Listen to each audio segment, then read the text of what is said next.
wish good things to you who's watching this.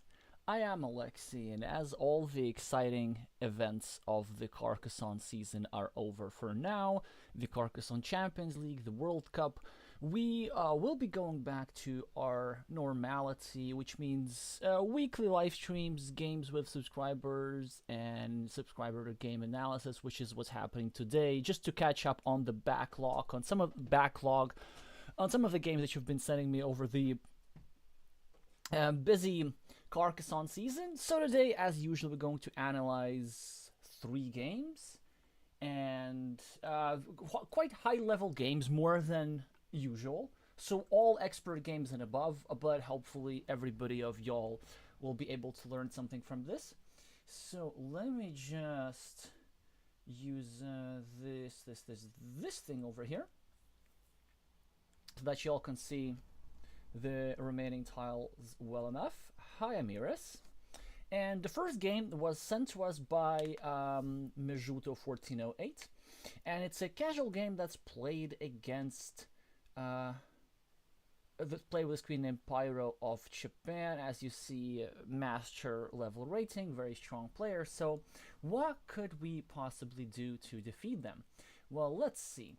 We open up with the standard opening move. I think everybody these days has learned that this move with the curve pointing up is best by test.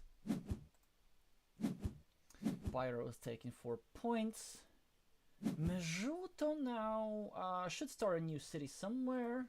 Yeah, that works enough. Oh yeah. No. First mistake. First mistake. You meeple such cities, like any piece of city that happens to you, as ugly as they are, especially in this configuration. Because look at what Pyro just got. Pyro just got a city tile with a road, and of course they're now going to go over here and continue the city. But imagine if your meeple were here, then they would be forced to add a point to you, either by going over here or by going over here. Well, obviously they would just go over here and meeple a new city, but it would be a much more inconvenient placement for them. Now, you could say that maybe you don't know what the draw of the opponent is, but if we count the city plus road tiles, which are pure city plus road tiles, so we have 5 Doritos with a road, and we have 3 barbed wires, and what else do we have? Oh yeah, we have 3 horses, and actually we also have the quadruple city tile. Well, and of course the quadruple roads. So it gives us 6, 7, 10, 13 tiles in total. So that's roughly 1/5 of all the tiles remaining that force your opponent to add a point. It's certainly a chance which is worth considering. And the important part with meeple placement in the opening is that so that you control space, like because let's say even if your opponent doesn't have this tile, they could just have a regular Dorito. They just go over here, and then that's it. You're now behind. You're now forced to attack their city. I think the reason why I didn't meeple this, you may have been afraid of blocking, but blocking is not something really to be afraid of in the opening parts of the game, because whilst all types of tiles are still available. And this tile, as ugly as it looks, it's actually a very nice foundation for certain city patterns. Well, the main pattern that you're going to get with a tile like this is a lip-shaped city. So 4 Doritos and 2 triple cities like this.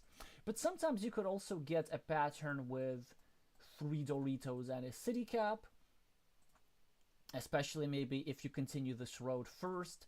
Then it makes sense to get a Dorito. You know, your opponent goes here, tries to block you, you take a straight line, you defend, then you draw one of the 3 remaining daggers, and then you complete your city and win.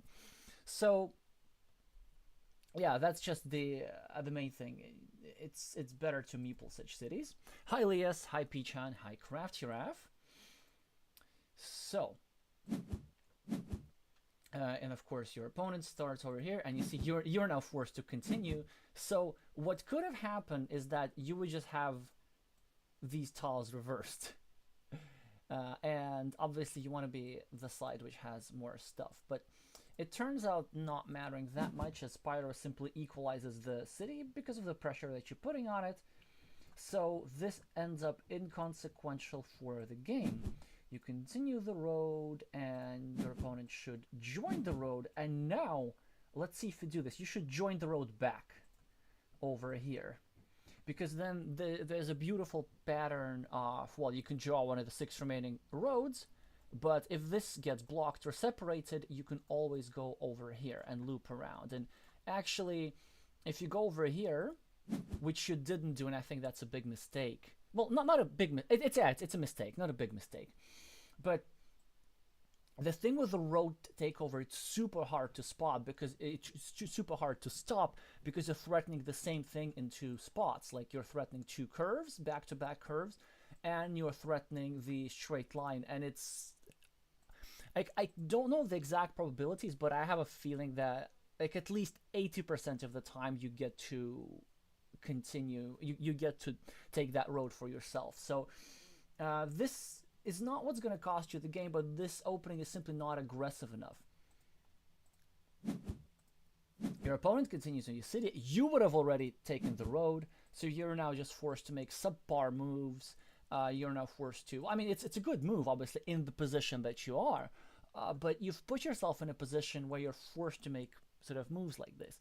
Well, anyway, Pyro is going to start a monastery, even if it has 2 points. I probably would have considered a monastery over here. No, but actually I like Pyro's move because it sort of protects the city directly as well. You see, if you get a curve, you can't really go over here and attack it because you don't want to be adding a point to Pyro. Here you have 2 options. You can either equalize Pyro's monastery, which is what I prefer, or you can go over here or over here. Now let's look at these options. I probably prefer this one because, well, it's just makes for a game with less variance. The idea that, let's say, if your opponent draws some tiles which complete their monastery quickly, then you also get to benefit from this and this. Also, there are some scenarios where maybe you can draw the quadruple city tile and block this little city over here, or you could just simply draw a curve and then block this little city at no cost to you. Now, at this one, out of the 3 options, this one I probably like the least, because there's this awkward square where you need a curve. The vulnerability of this square is something that I'm not worried about, but what I am thinking is that maybe you could, in theory, use this platform for invading the road. But again, you've shown that sort of invading the road is not something that you're particularly interested in, so then we're left with this option. Now, the advantage of this option is that it sort of gets to threaten this square with tempo, and then you can get a curve, and get any road tile, and then you get to separate that road from yourself. The disadvantages of this move is that it's next to a city tile, and it is well, I mean, normally, if let's say if this weren't here, this would have been very good because you can get to use a city tile to continue your city and to continue your monastery at the same time. But the problem now is that you are next to a shared feature because the city is shared eventually. So if you draw a Dorito, then you can go over here. And what would normally be a city tile, which is worth 2 points to you, it will worth only 1 monastery point to you because there's no point investing into a shared city. There are also some scenarios how you get to wait for a suitable tile here too long, and then maybe you get blocked over here.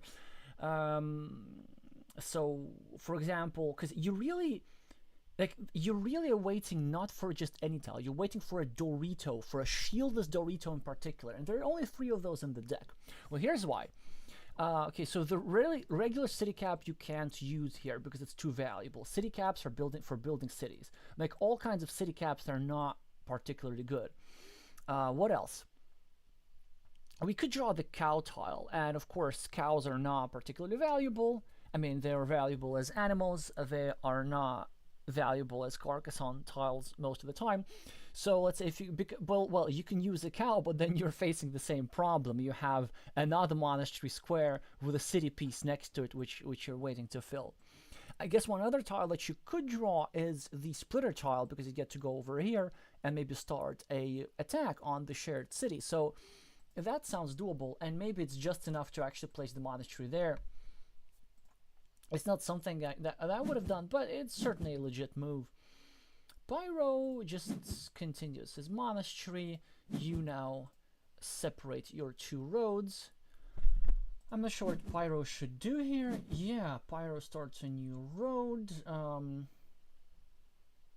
you should start a new city. I guess next to your monastery is a good spot. Yeah, that certainly makes sense. And also what I like is that you're building that road further, because for when you eventually draw a crossroads, you can get another road of 4 or 5 points perhaps. Now, your opponent finds quite a strong move here, continuing the road, monastery, and city at the same time. That's a lovely find. And now here I think you make a move which is unambitious. You have 3 meeples to use. You have all kinds of use for city caps and crossroads, and I think here you're gonna go and just finish your city, if I remember the game correctly. But a better move is to start a new city, maybe go over here and start attacking that square, or at the very least go over here and start putting pressure on this square. I mean, the best move is to go over here, point the city cap down, and then try to obstruct this square on 16. Because the threat of a 6 or 8 point city is actually quite dangerous, and if you can draw something like a cow tile and go over here and equalize that city, that would be a big win for you, because you would be taking out a threat of your opponent having 8 Dorito tiles, 8 Dorito tiles and 2 dividers that give him a meeple back and 6 to 8 points. And then you also would have an advantage of being able to use a less valuable tile. And this city can wait. So actually, I think in this position, it is simply a mistake to finish your city. It is like way too conservative. And now you're also diminishing the number of tiles that you can use productively. Because, for example, if you draw a giraffe's neck, this one, then you're not able to continue one of your 2 cities. And another thing that's happening, see, your opponent has a curve. If you were to go over here, you would have created a threat, and then they would maybe need to react. Maybe they would need to put a curve over here. I mean, they shouldn't do that, but maybe they would. But now, with whichever tile they draw, they're just free to wait for their city, for the Dorito tile that they need over here, and then they can just simply start a new ring road over here, which is what they should do in this position.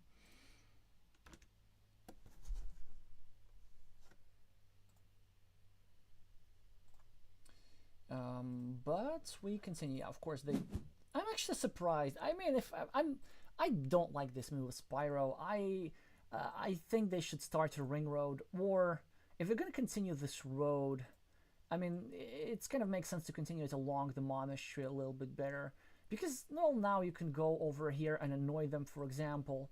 So again, like now, not the worst move is to go over here and meeple this little city piece, because first of all, it has a shield, and it could seem at first that you're entering a losing mini battle, but not really. So you start off with 2 points versus 5 points of Pyro, but the main point is that their road is capped at 5 points, and your city will grow. You still have more than enough tiles in the deck to threaten a lip-shaped city, perhaps. Again, this sort of city pattern that I looked for. So we can do this, and then as the very last tile, we go into the shared square, get our like 18 points for the city, and then don't even give Pyro a meeple back and win the game. So it's sort of a bit of a wishful thinking, but the advantage of this move is also the fact that you will be able at some point to draw either a city cap or a Dorito tile and place it over here. And with that, you will be not only building your city, but also setting up an attacking platform against this square over here. So you are setting yourself up to have tempo. You instead make, I think, like sort of a normal move, just adding one monastery point. But this is already the stuff that I was talking about. Okay, yes, you're using a cow, which is not a particularly valuable tile, but then again, we're facing with the same situation where we're going to need to use something else over here. And chances are it could be a city plus road tile, like if we get a straight line and then we get something over here. So, again, okay move. But I would say maybe it's just like not aggressive enough. Okay, so now your opponent continues the monastery. We have three options. We could go over here, which I wouldn't do just yet, because there's still 2 road monasteries available, and I don't want to miss the chance of cashing, ka-cha-ching. You could maybe, if you want to fill the square soon enough, you could be afraid of a block, like if your opponent draws a Dorito tile and then something over here, then the square will be blocked. Given the fact that your opponent needs a Dorito in another place, I wouldn't be really afraid of that too much. So over here, I would either start a ring road or preferably just attack the road, the 5-point road of my opponent. 5 points is long enough to certainly start taking care of it. The disadvantages of this attacking move are twofold. Your opponent has still 7 crossroads available to them to separate you. And there are actually more crossroads than curves at this point. There are 5 curves remaining, as you can see, and there are still 7 crossroads. Well, of course, there's also daggers as well, so we could count them in. So we get a dagger, and then we go over here, start a new city. Maybe we also get something else, a city cap with a crossroads, and then we get to eat up this road together. So it's also a pattern that could occur. But another disadvantage of, but it's not a big disadvantage. I think you should still do it. But another disadvantage is you are actually somewhat protecting Pyro City over here, because eventually you want to use this square on 38. You want to like get a city cap, start a new city, and then create that attacking platform. If you go over here, you restrict the number of tiles that can fit into this square. Hence, you are restricting your opportunities to create that attacking a blocking platform in the future. I need to take a sip of something hot, which I'm in the process of doing.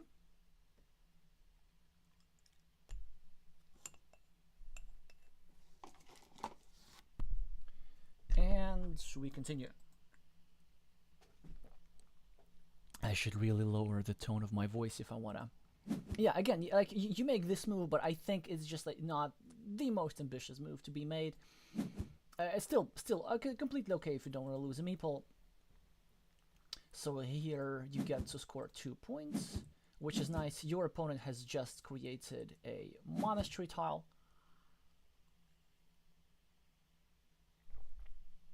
A monastery spot, excuse me. Which they use immediately. Yeah, and now really your situation is not great. So with this tile, you see, that's why it's nice to have cities open.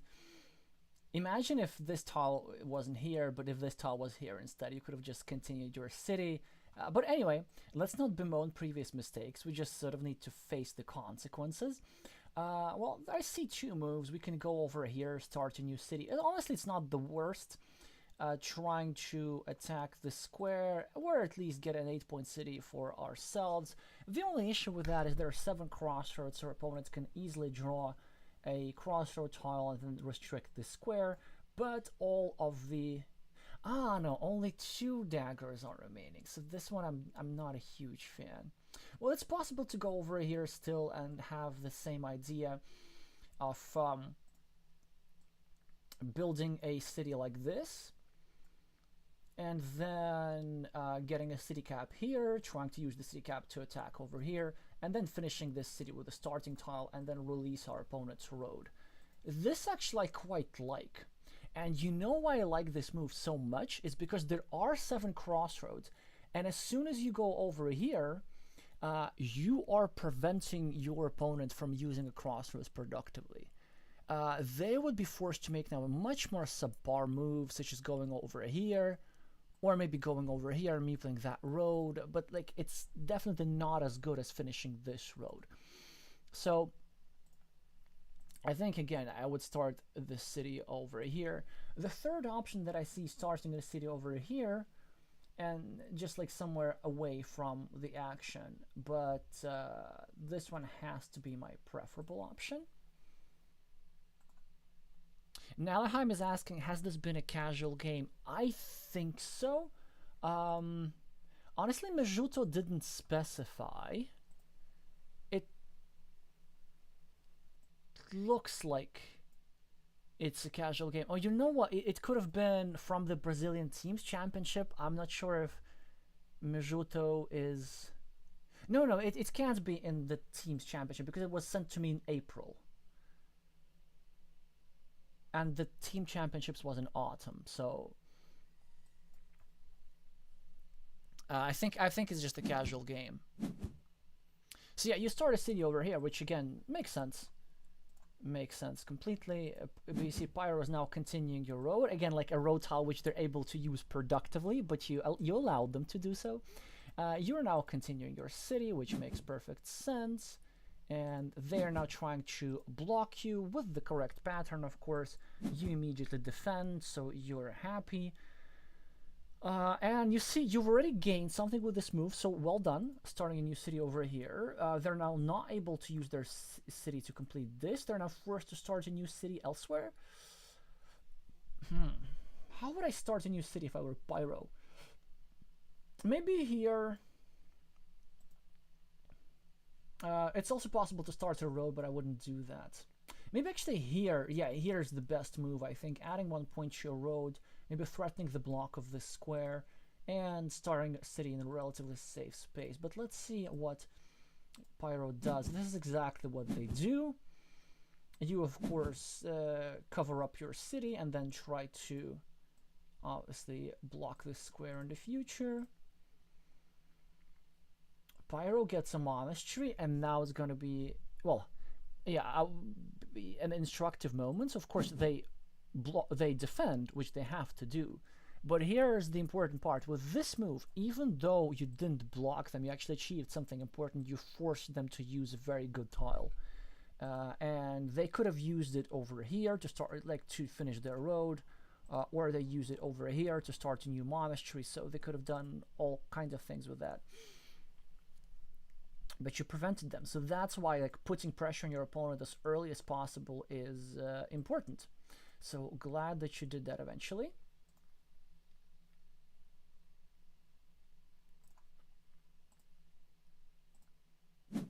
Yeah, this move, I am not a fan. I mean, I can understand why you did that. So you want to protect that square, but but you're doing so at the expense of adding 1 point to your opponent and at the expense of using a shield. Because, like, a shield is a potentially 4-point sacrifice, if you think about it. Well, it's not really a 4-point sacrifice. It's more like a 2-point something points in expected value. The reason I say it's a 4-point sacrifice because if a shield is worth 4, shielded tile is worth 4 points in an 8-point city. And let's say if you were to go... Because your opponent is at a meeple disadvantage, if you start a new city just anywhere, here for example, they are unlikely to be able to invade. Okay, they could try to block you, but they don't have much time for that either because they need to sort of finish up their monastery and they need to do all kind of things. So I think it's just being here a bit too stingy with the, you know, like not stingy, but too spewy with the shield. And I know that you don't want your opponent to draw a quadruple tile and block this square, but actually getting blocked in that square is not a big deal. Think about it. Your opponent has 2 points for the road, and you are going to have 8 points here and like an infinite road over here. So it could be plus 13 for the price of 1 meeple. It's a worthy investment for sure, and Here's another good way to think about this. So you're sacrificing points now in order to draw a crossroads later. But even if you get blocked in that square, and if you draw the crossroads which would have fit into that square, you'll be able to use the crossroads elsewhere. So it's like 3 extra points or something. So the overall amounts, if you just ignore that spot, if you just completely ignore that, the overall amount of meeples that you're going to spend, the overall amount of points that you're going to get as compensation for your blocked meeples is more than you think because of the indirect uses. Well, because of you getting points indirectly. How do I say this? But also, the reason why I don't like making moves like these is because it's not only a defense, but it's also a restriction. Sure, you can use 3 tiles over here, but you can't use 4 other tiles there. What happens if you draw the regular? Well, I mean, I know what happens if you draw the regular crossroads. You go over here and attack the road, so maybe you have uses for that. But generally, I like to keep my options open here. But the other aspect is about this move in particular in this position.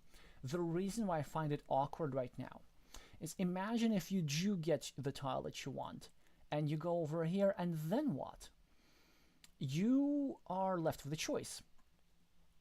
Either you meeple this 4-point road and you leave an 8-point city up for grabs for your opponent, or you go over here and you claim the city and then you leave a 5-point road for grabs for your opponent, and also your city could get blocked over here. So this is the problem. And of course, Pyro actually could pull a reverse card on you, get this tile himself and go over here, and then puts the triple crossroad tile here himself to finish this 8-point city. So don't be afraid of your meeples getting blocked, I think, or at least don't be afraid of it so much that you're gonna spend a valuable tile with a shield like this. Or, be afraid of getting blocked, but not when you're at a meeple advantage, because now it's 3-1 meeple advantage for you, and it looks like it's staying like this for quite some time. Hi, Devaka.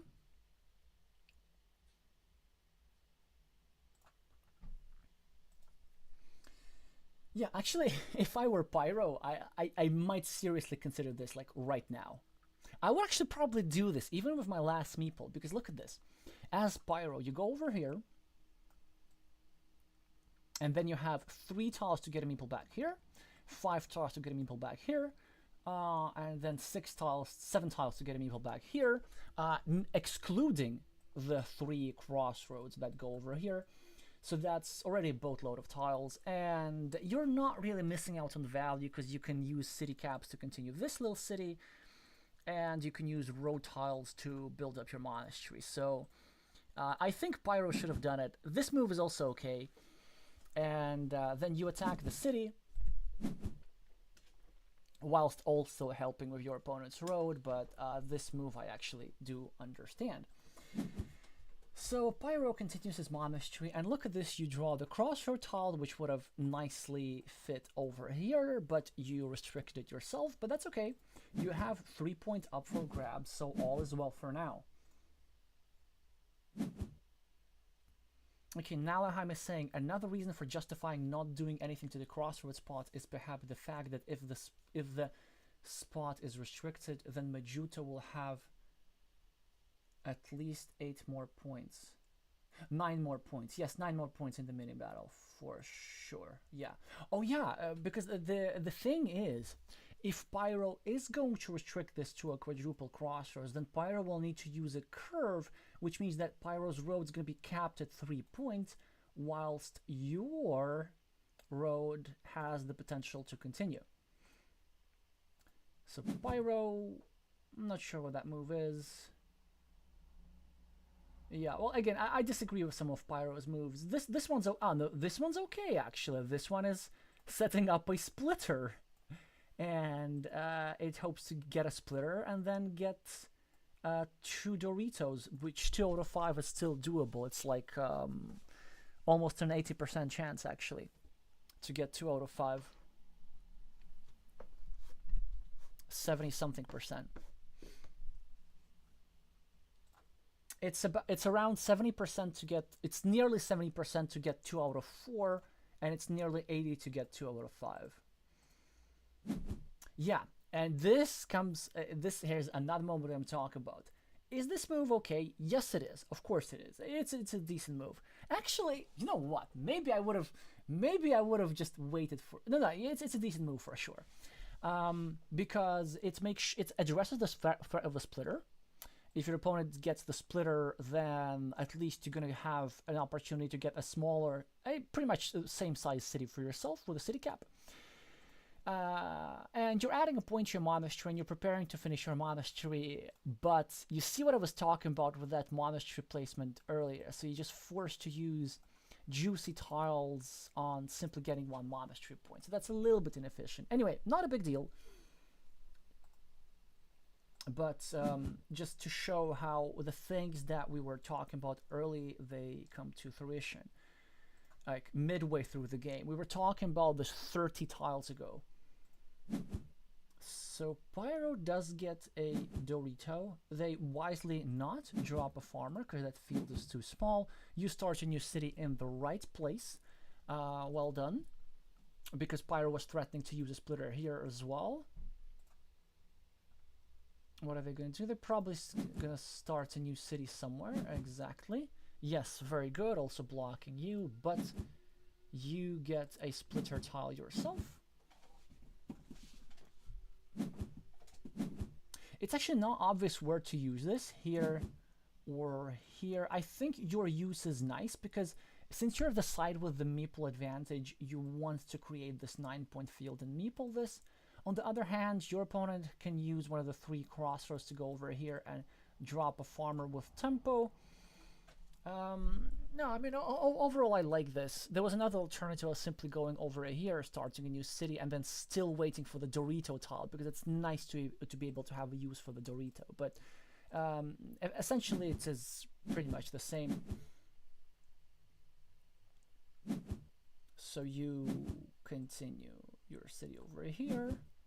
And Pyro, interestingly, does not meeple the field. They choose to simply get more points. Keep 2 cities open.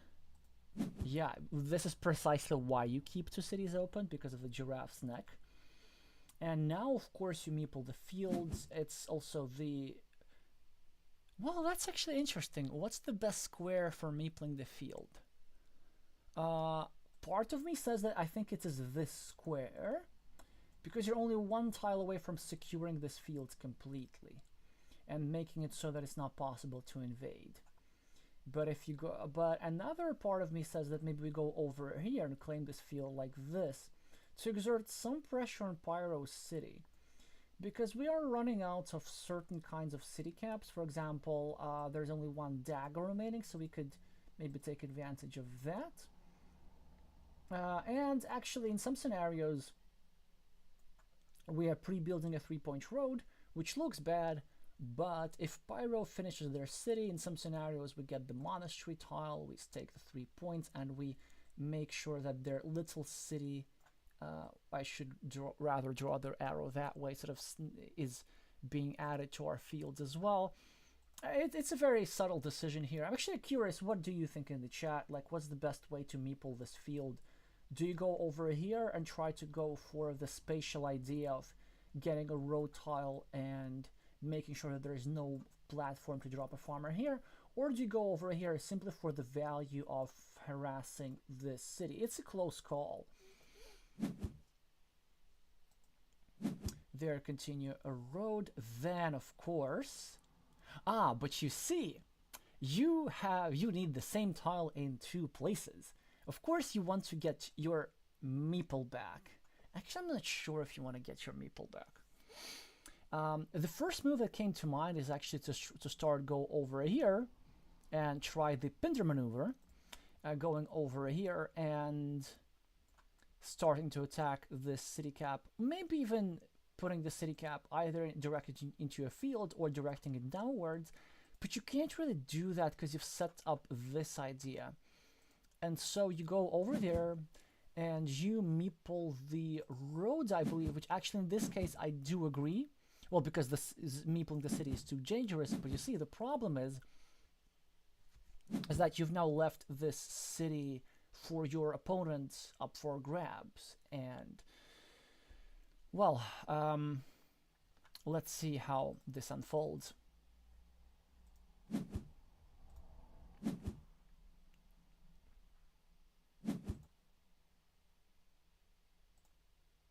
So your opponent finishes a city, and now comes a decision, which I find is very hard to see. I see it sort of with the tiles that you know.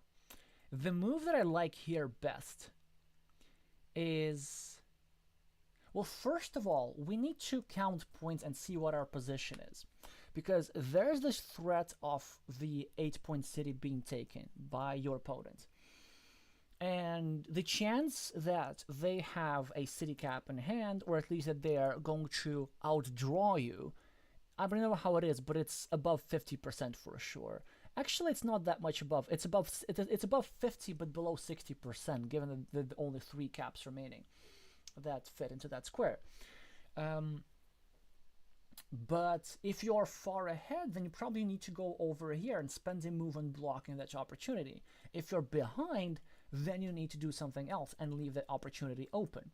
So what do we got? -1 meeple, -2 points on the scoreboard, minus a monastery versus a field, so that's 2 extra points for you net, so you're equal. 6 for cities versus 2. So -4, 4 for road, you're 0. You are at +6. And slightly worse city, so you're at +5. You're +5, but you're meepled down. And your opponent is threatening the city here. So you're it's a close to even position, but you're like a little bit behind. So I would probably not block this. But the move that I would make here is actually very aggressive. I would go over here and claim this road. And there are several reasons I would do that. So first of all, it nicely protects your 9-point field. And at the moment, there's no other fields, because like it's and imagine this, even if your opponent draws a farmer here, even if they don't connect your 9-point field, they still get the 6 points. If you go over here and meeple this road, there's no field to where they can meeple whatsoever. Well, other than this 3-point field, which could turn later into a 6-point field when they complete the city. But but what if you break their city with a quadruple tile? Then they're really in dire straits. And the reason why I like this move so much is because there's still 6 road end tiles available. 6 out of 15, like almost all of them are road end tiles. You're almost guaranteed to finish 2 roads. And the cool part about this is that you need different road finisher tiles in different places, and all of them come with tempo. So road monastery, of course, goes over here fantastically with a meeple on the monastery. That's like a 7-point move. This tile goes over here with a farmer. That's a 4-point move, and you need a farmer here because eventually somebody's going to take this city. That's quite important. And if you meeple this road, then the other 2 road ends, this guy and this guy, you can use over here. And even if you don't finish one of the roads, you're actually going to be completely fine because you will be getting quick point tiles and meeples back from many other sources. So it's not something to worry about. Hey, hi, Helga. So, but instead you add 1 point to yourself, which is, again, it's an okay move, but I think like not the strongest one in the position. It's the second strongest move. Pyro, unfortunately for you, gets the monastery, and they choose to continue it like this, which I agree with. You would have finished already a 5-point road, but hey, that's okay. You're going to finish a different road. and you finish this one instead. But here I think you make a little imprecision. You should drop a farmer here if you ask me, because I mean, whoever draws the tile that fits into this square is going to take 8 points for that city. So this will be a 6-point field eventually, and it's just a nice tempo move to have. Not a big mistake. I think it's okay not to drop a farmer there, but I would. Pyro gets 2 points for the road, finishes the monastery. We can see like it's very efficient building, so he knew exactly what he was doing. This is why he pointed the road upwards, which is the opposite of the sort of traditional direction, because he knew that he'd be finishing this monastery with extra value of 2 points. You now finally get the lovely 8-point city. So the risk does pay off, and your opponent finishes a city. Doesn't meeple a 3-point field. They have their reasons.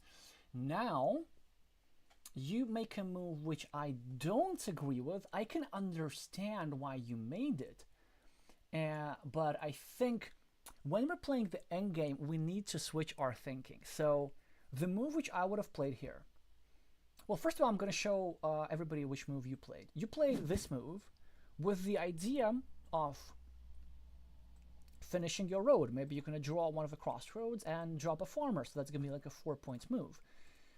But I think that it's okay not to finish that road because you already have 3 meeples. If you get a crossroads, you get a use for crossroad tiles elsewhere. So let's think about this. If you get one of these 2 crossroads, you actually have this spot which you need to protect.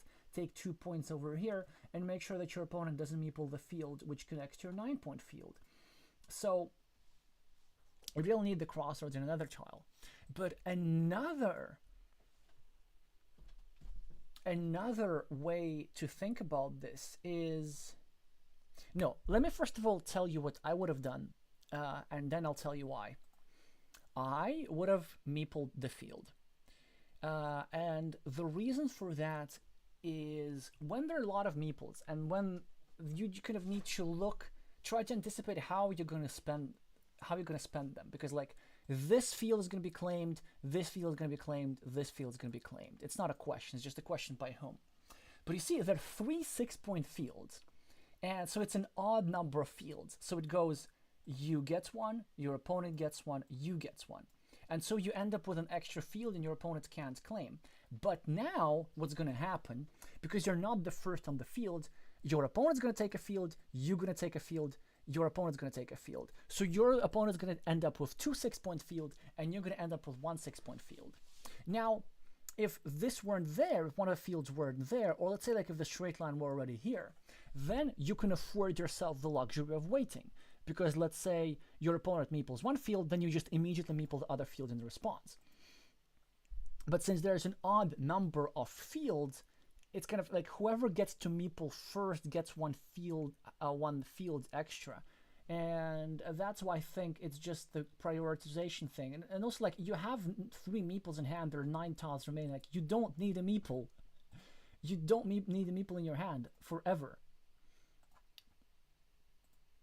So yeah, but we see what happens. They, of course, they're not going to do anything like any 2-point moves. They're going to immediately claim field. They, of course, claim the 6-point field. Now you claim the field up top quite efficiently, whilst adding an extra point to your little city piece. That's a nice touch. But now they meeple the other field, and you see you're out of field. So that is the problem here.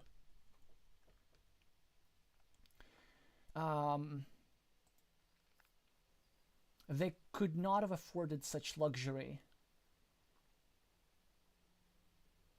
had you meepled this field before. And I think this is the crucial endgame prioritization thing. You just simply should stop caring about meeples and then just try to anticipate how these meeples are going to be deployed.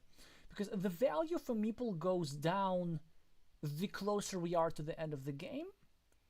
and the close and the more meeples you both have. So like you had 4 versus 3, so then meeples are almost worthless because okay, the first meeple is worth 6 points for sure, but the second meeple is worth like 3. There's really nothing else to meeple on this board. There are 3 points road, 3 point fields everywhere, but just really nowhere where you can use a meeple productively. Well, okay, if you get a quadruple city tile, you can meeple this 4-point thing here. But you proceed with your plan, and you make a good move. You meeple a new field. So it's a 4-point move for you, and you're actually threatening a 7-point move. And it's very, very strong. But unfortunately for you, your opponent drew just the perfect tile for them. And they made a super precise move of meepling a 3-point field at the top and also eliminating the scoring opportunity for yourself. And now, I believe you have very slim chances of winning. But we should count them and see what you should do here exactly. So there's the quadruple city tile and the other splitter tile and 2 crossroads.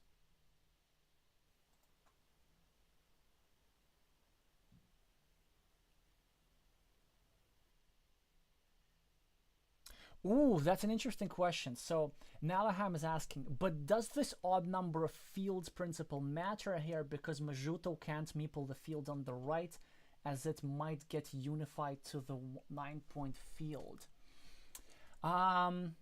But here's the thing. Yes, so it's a great question. But this will mean, yeah, so when Majuto drops a meeple to the upper one or to the lower field, Pyro is going to first meeple one of those and only then the 6-point field on the right. But why do you think that? So,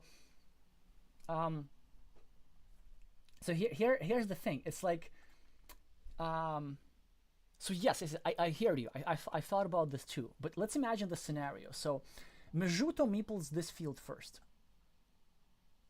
Then Pyro gets like a Dorito tile, as he had before. And then he has a choice. He can either meeple this 6-point field, which is the highest scoring field because it's a 6-point field, which is set up to be connected to a 9-point field. But if you're going to go over here and meeple this 6-point field, well, then he's risking that you're going to get the crossroad yourself and eliminate that field opportunity for him. Because like this field option is not permanent, that's the thing. And especially as more tiles are drawn, because you go here, there are more crossroads, and then he needs to be like really urgent there. So yeah, so that's why I think. But imagine even if he like calculates everything precisely, and then he knows which tiles your hand. He goes over here, like you go over here as Majuto. Pyro goes over here. But then.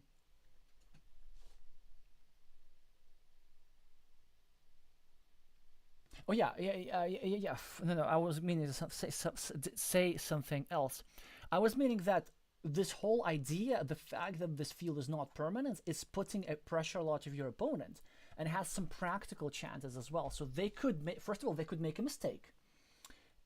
Second, they could drop a farmer in this 6-point field first, after which you get to protect your 9-point field. That also could happen. And generally, like, it's good to make threats to your opponent, to make sure that things are time sensitive, because if you are the first on the field, you're really threatening to take that second field on your move. And even if your opponent gets a value tile, such as a crossroads, then they're kind of forced to go over there. But if you do your thing with the curve, well, then they can be a bit more lax. They can like take 2 points first and then go on the field on the next move. But there's something else about claiming the field first. If you claim your field first, well, actually they could also draw the quadruple city tile. That's also an option, and then you get to claim another field. So this is like just creating threats and trying and starting to suck up the limited resources on the map, you put pressure on your opponent, and you win in the event of good tile draws, and you win in the event of your opponent mistakes. So, but going back to your original question, let's say, okay, you Mijuto meeples this field, and then Pyro meeples this other field. I'm generally like not sure which is better for Pyro, to claim this field first or to claim this field.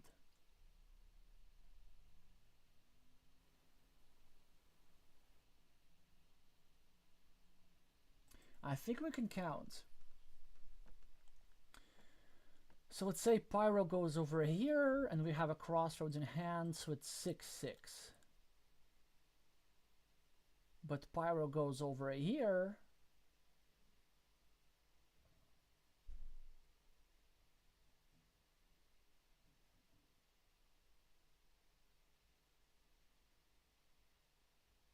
Yeah, I don't think you can really count that impact directly. We just need to look through pretty much every possible scenario there.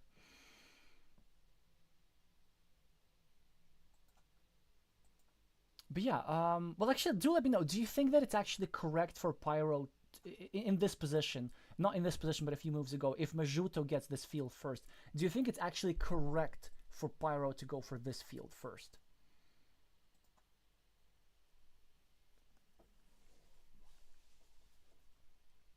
Okay, Helg is asking another red field, hoping for the last city cap. Will it be enough? Oh, for the move, yes, maybe. This is certainly the first thing that came to mind. Let's have a look at that. Ian Middleton is saying, I don't know how y'all can process the best move in such quick time. Well, but that's the point of having these analysis streams, because we're actually talking about moves which we couldn't, well, which we or whoever was playing the game couldn't, which our viewers couldn't process that quickly. And mind you that we get to see all the tiles available in stock as well. So that is also helpful as well. But yeah, even if we can't process the best moves, let's say for a short-term time, we can follow the principles, and the principles of like odd or even number of fields. It's a principle that, well, typically works, like not the worst idea to have. And also the principle of trying to suck up the limited resources on the board before they run out. The principle of your meeples going lower in value as they increase in quantity and as we approach the end of the game.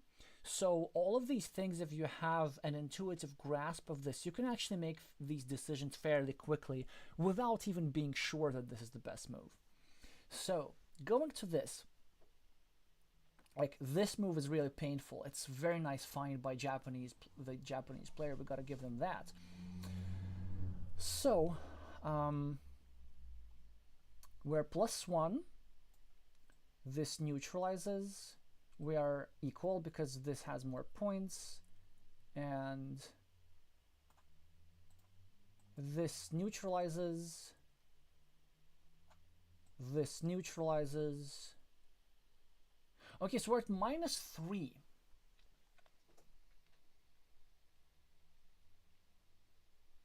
It's really not ideal there, is it? We're at -3.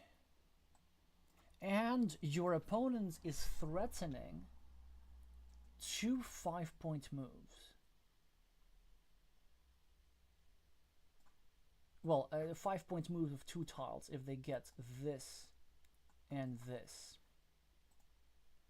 Now, what I do see is that no matter what we do, it seems to me that the correct move is kind of obvious.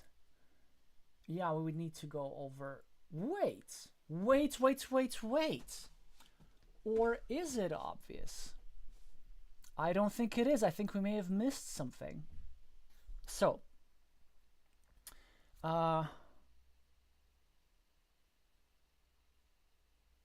First of all, what are our winning scenarios? If we get both of these tiles, let's say like we go over here, we get 3 points, we equalize. If we get both of these tiles, then we get 2 extra quick points, and then we get like a 3-point road, so we get more 5. Whereas your opponents gets these two, the city cap and the thing, and they actually can't, well, they can also score 5, right? They can go here with the big tile and just get 1 monastery point with this. So then it's going to be a tie if we get both of these or both of these guys. But we get both of these guys only 16% of the time. That's one of the 6 possible scenarios. So in that case, if we go over here, that's a tie. So maybe we can look for something better. What if we try and simply hope for this, for the remaining splitter, without just caring without minding that your opponent does this? The move that I had in mind, what if we just like go over here on our field and meeple the city cap? Yes. I think this is more precise. Well, actually, I'm not sure if this is more precise. It depends on what we want.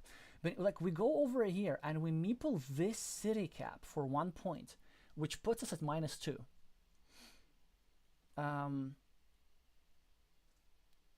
Then, if at any point we get this tile, we go over here and we meeple a field here. And so instead of getting 7 points, yeah, but we get 10 points no matter what. Yeah, it's kind of the same idea. Let me think about it. So we go over here.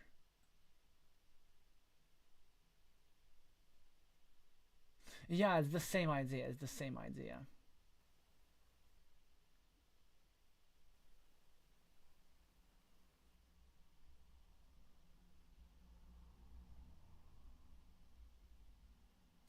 Okay, but let's keep counting. So we know if we go over here, we tie in case we get both crossroads. But then what happens if your opponent gets one of the crossroads first? If they get a crossroads first, they go over here, they get 5 points.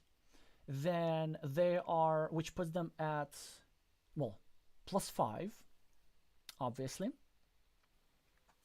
Then we get this, then we get 7 points, which puts us at +2. Actually, I think I need to recount everything.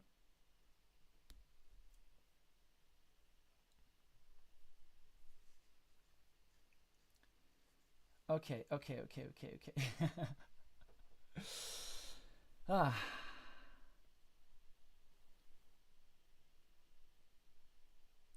Yeah, you know what? Okay, yes, you can. I guess you can count Fukuda as Japanese. Hi, Bernardo. Hi, Melvin. Hi, Kaika. But but Melvin, you're not the only one. I thought that Pyro might have played in the CTCB. Hi, Rinaldo. Rinaldo saying Mejuto is MVP in my heart. Well, yes, Mejuto is MVP because he's willing to analyze his games and improve his game in front of everybody, as opposed to being shy.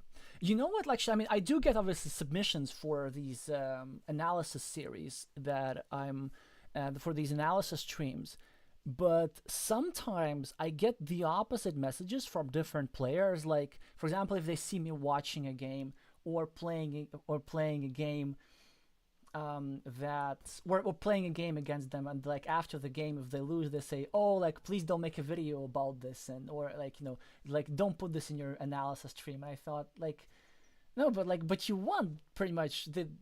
It's more useful to get I think some of the worst games analyzed than some of the best ones. I mean, I mean, everything. You need to analyze all kinds of games.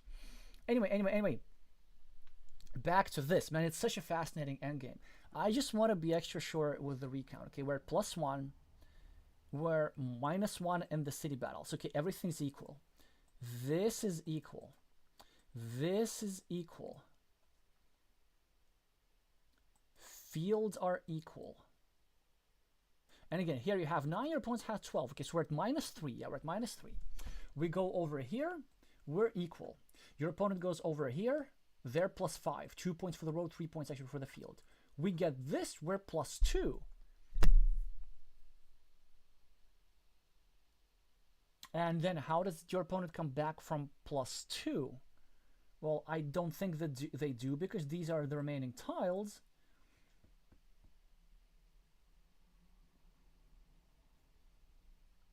And okay, they can get 4 points with the big tile, and we can get 3 points here. So we're gonna win with 1 point. Okay, so we know that if our next tile is this, we win with 1 point. In this, which accounts for what if our next tile is this, then we win with 1 point, right? So this accounts for a quarter of the 24. So this accounts for 6 out of the 24 scenarios. If we get both of these, this accounts for 2 out of the 24 scenarios. So that's 8 out of 24. So okay, actually, let's don't count this. So like 1 in 12 chance of a draw. No, wait, 1 in 6 chance of a draw. What I'm talking about? Yes, 1 in 6 chance of a draw. 1 in 6 chance of a draw. 1 in 4 chance of a win. 6. So that's 6 and 4. So then, what's happening in the other 14 scenarios? Let's get to the bottom of this. So in the other scenario, we do get this tile, but we get this as the last tile. So that's another 6 scenarios out of the 24. And in that case, it's very interesting.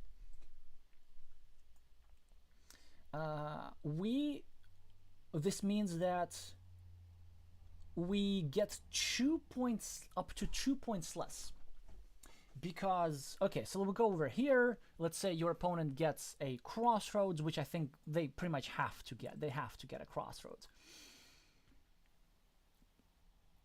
Then they connect, then it's +5. Then, ooh, yeah, okay, we get this. Regardless of what we get one of those. It's going to be +2. Because either we add 2 points to the city, or we just take a 2-point road. So we will be at -3. And with the last tile that your opponent's going to get, it's going to be either this or this, in which case they're going to take either 3 or 4 points. Let's say if they take the 4 points. This is very interesting. If their last tile is the quadruple city tile, they're going to take 4 points, which puts them at +7. Then we get this tile, and then we get 7 points, and we tie the game. Wow, that's fascinating. But if they get this tile, they're able to get only 3 points, and then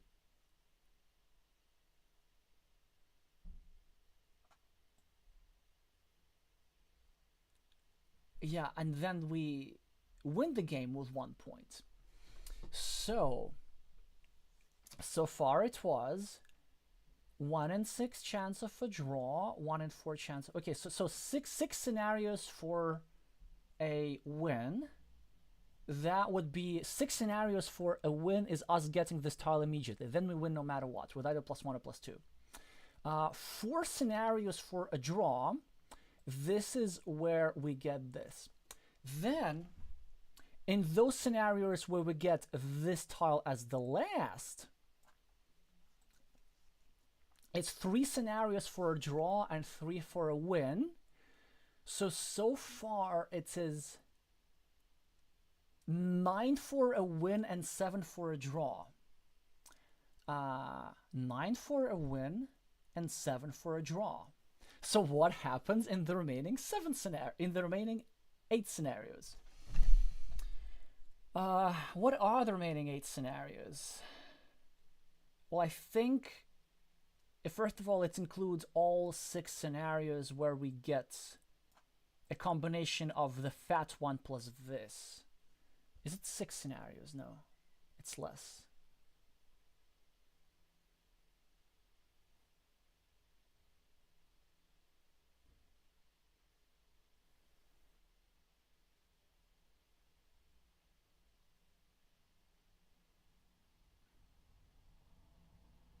Yeah, okay, so if we get this combination in any order, then we lose.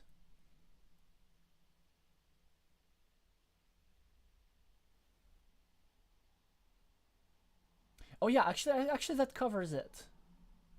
So these are all the other scenarios. So yeah, because we just don't get. So our main purpose over here was to either draw the city cap, and if we draw it in good time, then we win because we get a chance to use our last meeple still quite productively. Or to draw both crossroads, in which case they don't get to connect to this field. Huh. But if our combination of tiles is this plus this, then the maximum that we can hope for is 6 points. And given the fact that our opponent is making at least 8 points, because they're making 5 points over here, plus maybe 3 points with a field, we should be losing.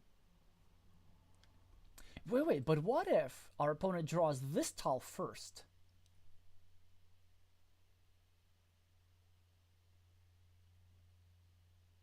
Huh. Okay, isn't that interesting? If their opponent draws this tile first, they don't really have a good move with it. Well, they can probably go over here for 3 points, which puts them at +3.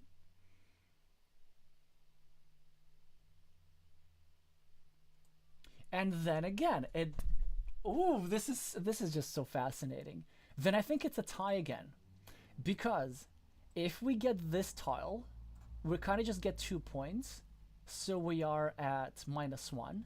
Then they don't have a meeple anymore, so they use this tile as last, and they get 3 extra, so they're at +4. But then we're left with this tile, and we take a 4-point road, which arises by virtue of them having connected to the field.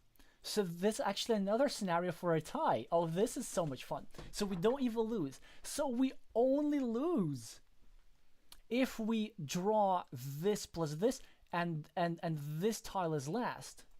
So it's actually only a 1 in 6 chance for a loss. Wow.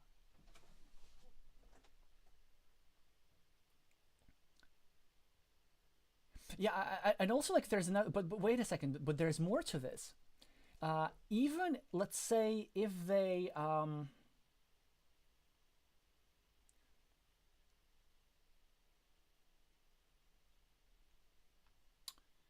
just thinking if we can even make it better for ourselves. What if they go over here with this tile, and then we get the road? They put it +3, and then we go over here. Ooh, this is fascinating. Then we actually can, like, make a coin flip for the game. We can go over here and meeple this road in our penultimate move as an insurance to deny them the entry over here. And then If they get this tile, they get 1 point for the monastery because that's the best that they can do because they don't have a meeple. And then we get this, and we go over here, and we get 2 points for our city, and we win +1. But in that case, if we make that move, what happens if they... No. Let me think about this.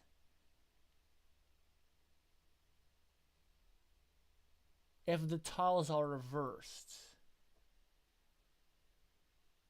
Oh, but if the tiles are reversed, then it's a tie again. Yeah, that's a tie again. Because they get the big tile, which they can't use anywhere. And then we get this tile, which we can't use anywhere. Wow. And obviously, yeah, the point of like meepling this road in advance for us as red on a penultimate move is to make sure that if they choose to connect, they give us a meeple to work with, and it could be just enough to win. It would be enough to win, yes. Wow, what an endgame. So it turns out actually that this move, Mejuto, that you played is the best. I'm very curious to see like how much did you sort of think this through? Intuitively, it does seem to be the best move to play. So actually, I think it basically never loses. No. Does it never lose? Oh no, like it loses 1/6 of the time.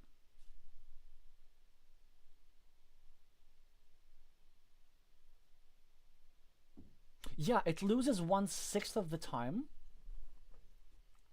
It wins a quarter of the time when you get the tile immediately.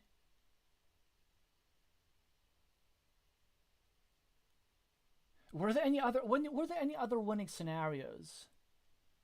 Because we know we tie if we get both crossroads. We win if we get the city cap immediately. And in the combination of these two things... oh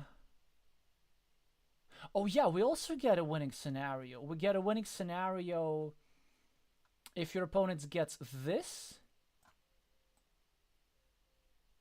Then we get a straight line.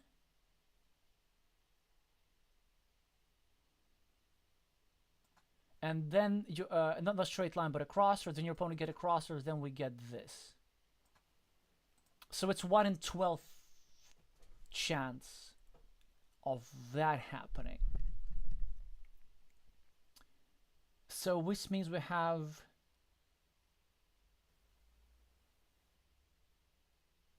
with 1 in 3 chance of winning, actually. 1 in 3 chances of winning. 1 in 6 chance of losing.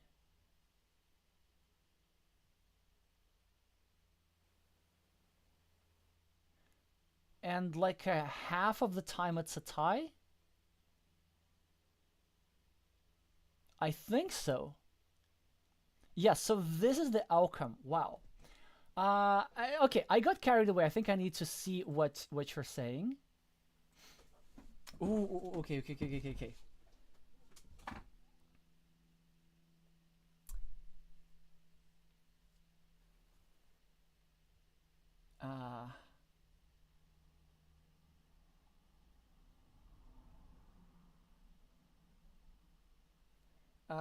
Yes, Melvin, my face is coming back soon. For probably actually for the very next stream. By the way, big announcement, medium announcement after the stream.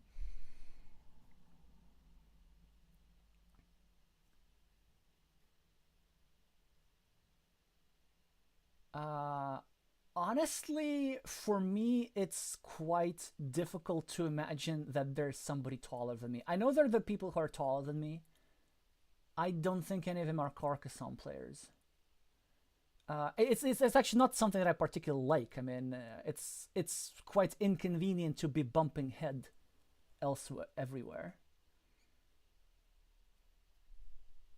Um, no, no, no. Off topic is fine. Off topic is fine. I know that somebody was listening to the analysis. Maybe like one person. Okay.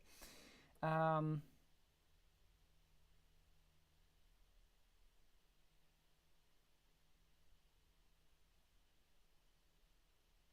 Farmer should be at the top, not bottom city. I assume that was. Elias is asking, how can the odds of anything be 112 if there are only 6 scenarios? There are 24 scenarios with 4 tiles remaining.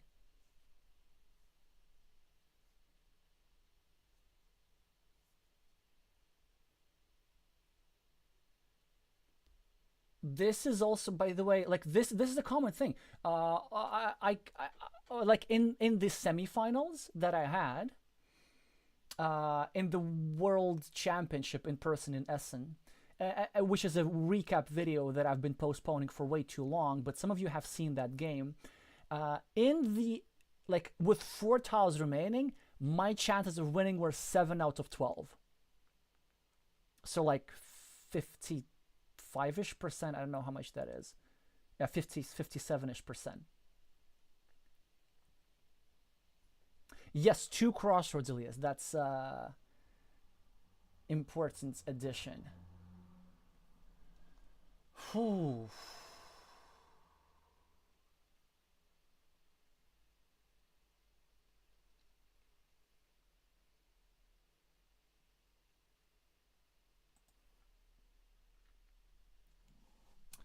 Yeah. So I think that's the case. Now, do you need to know this to make the best move? It's preferable, but not real. Like, it does seem to me that this is the best move in question. But you do need to know the tiles remaining, and you need to find a particular move, which didn't occur in this game. It's if Pyro gets the tile that you need first, if they get to go over here, then with the with this tile, you need to find the one and only move of going over here, which actually the only move that prevents loss and makes it sure that it's 50-50 between tying the game and winning the game by 1 point. And that would be quite a tricky find. So yeah, that's why we would need to go through that. Pyro now connects.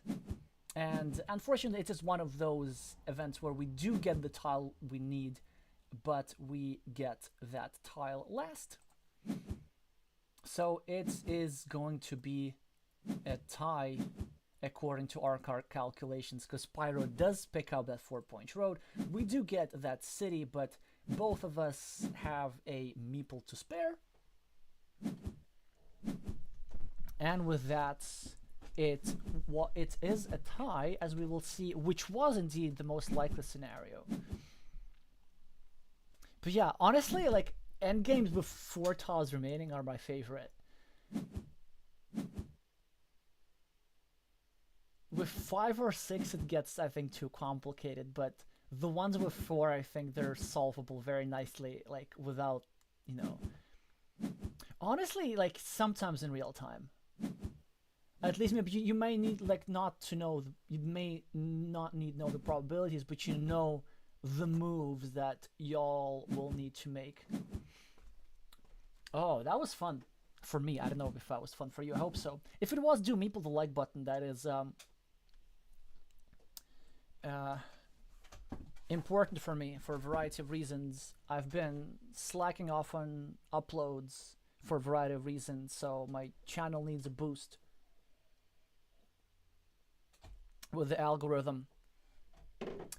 Alrighty, so what are the lessons that we can learn from the game? Again, something that I've been saying always, in the opening aggressive scoring, I felt like meepling over here.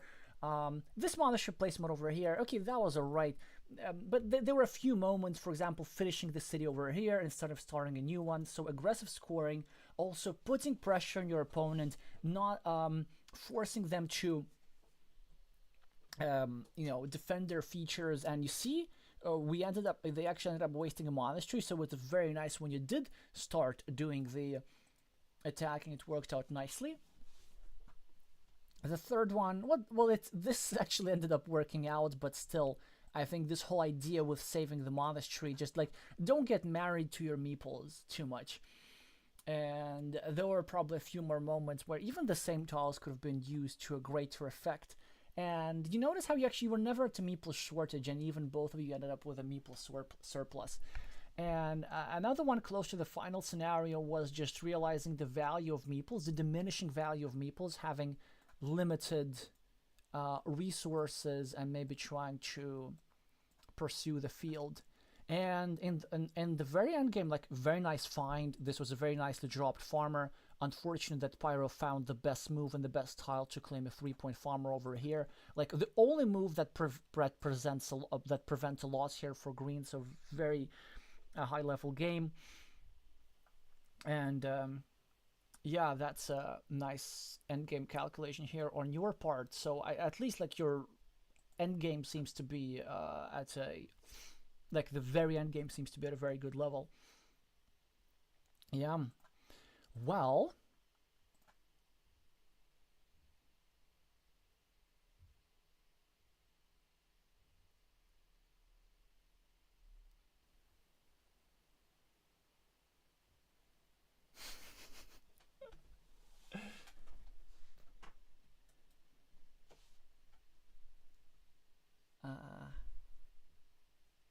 okay, so Divak is saying caps at the top would have +1 points and win for red. Why is that?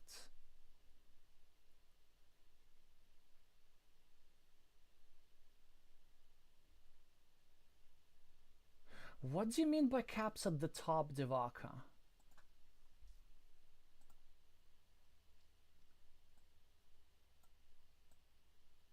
Oh, you mean over here? But wait, okay, let me try and guess. If you meant just dropping the cap over here, it does not work because we're scoring 3 points less. If your idea is to drop the caps over here to set up this quadruple city tile to give us an extra point, the problem is we're getting 3 points less for the field, because you see, when we make this move, we get 3 points for this field, and then a 7-point move when we score 3 points for the field and 4 points for the city. Or like this whole sequence gives us 10 points because it's 4 points for the city, 6 points for the field. That's 10.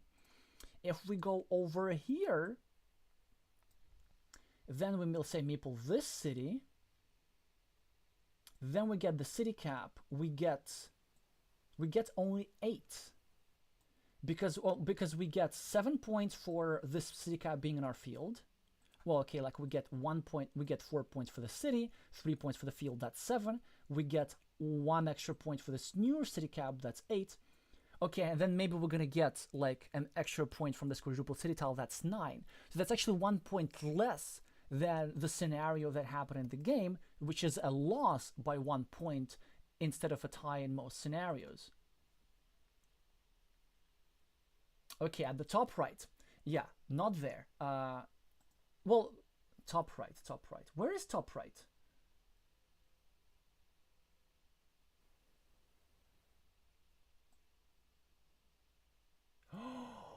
Oh, here. Wow. What an amazing find. What an amazing find, Devaka. And you see, that's why it's great to do this analysis together. So it's actually, it just improves our odds by so much, because this tile, it makes like all the difference. So let's say we go over here, right? And then we meeple this farm. And then when we get this quadruple city tile, it goes over here and our city has an extra point. What's so beautiful? You know what? It's a counterintuitive move to play. Because if you put it over here, this city cap looks blockable. Well, actually, let me think. Wait.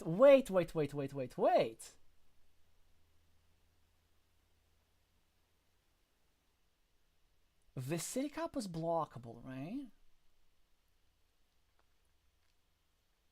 Yeah, I don't think that works because let's say we place the city cap over here. Then our opponent does the 2 points. Then we get the quadruple city tile and get the extra point. Okay, all fair and square. But then, instead of taking the 4-point road and allowing us the 4-point city, Pyro is going to go over here and meeple a 1-point road to prevent us a 4-point city. So then the best that we will be able to do is just take a 3-point field somewhere here or here, which is a net -2 for Pyro,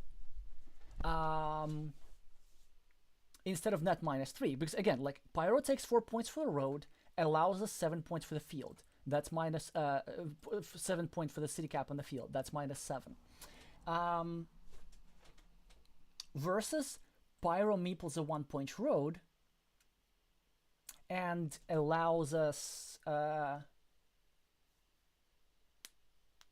only 3 points for a field. So that's -2.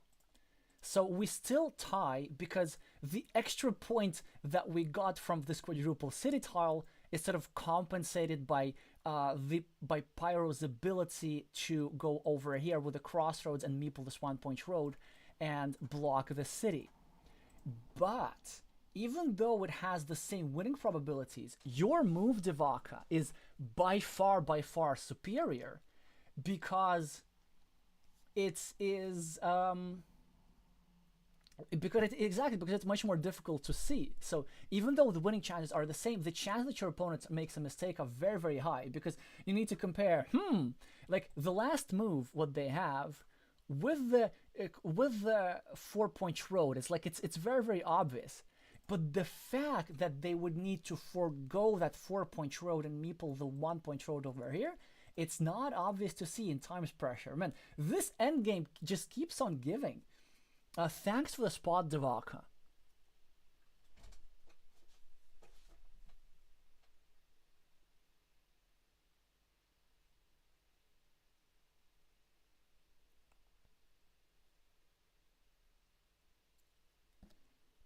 Elias is saying, but you lose against... Oh, true, you lose against the quadruple city tile. Right. Yes, the whole point of going over here was the fact that you get to have 2 cities in your farm. And the hope, because this means that Pyro cannot go over here with the quadruple city tile. Well, they can go over here and take 3 points and block this because the other city cap is available. But if we go over here, we only have 1 city cap pointing outward. So if Pyro gets the quadruple city tile, at any point they get to go over here and meeple a 3-point city and then win. So yeah, I mean, it is kind of unfortunate. So then it turns out that the simple move is in fact the best. Like percentage wise, I think it's an absolutely lovely find over here from Devaka, because it's sort of like, all things being equal, it would have forced a very difficult move from your opponent. Okay, man, this is like one of my favorite endgames in a long time. Okay, let's see what else you're saying.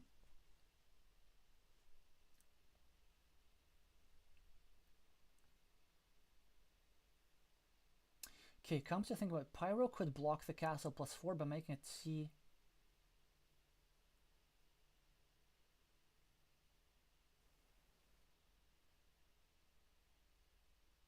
Oh yeah, this is what I said exactly. Yeah.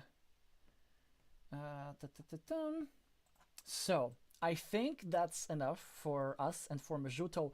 1.5 hours on just one game. That was a record, but we will be continuing. There will be 2 more. I need to grab a hot liquid. I will be back in about 90 seconds, I hope, maybe in 2 minutes.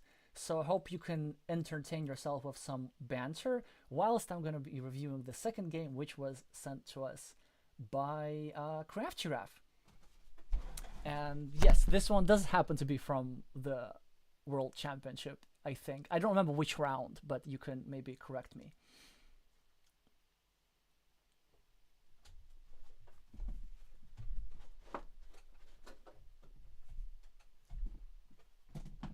In this game, we'll be talking mostly about the opening. The end game is also pretty interesting, but it's mostly the opening where all the interesting events unfold here.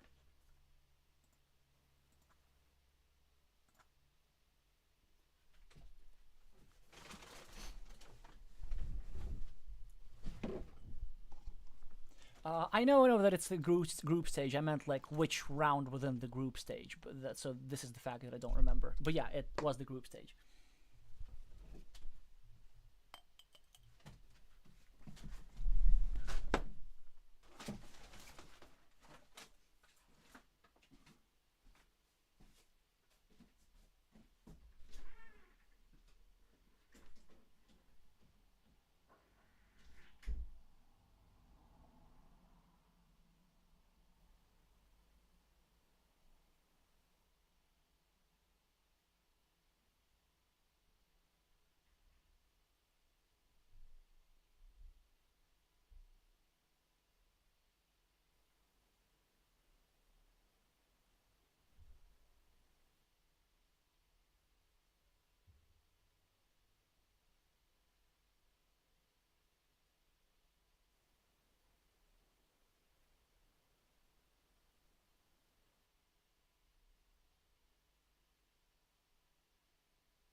I'm back.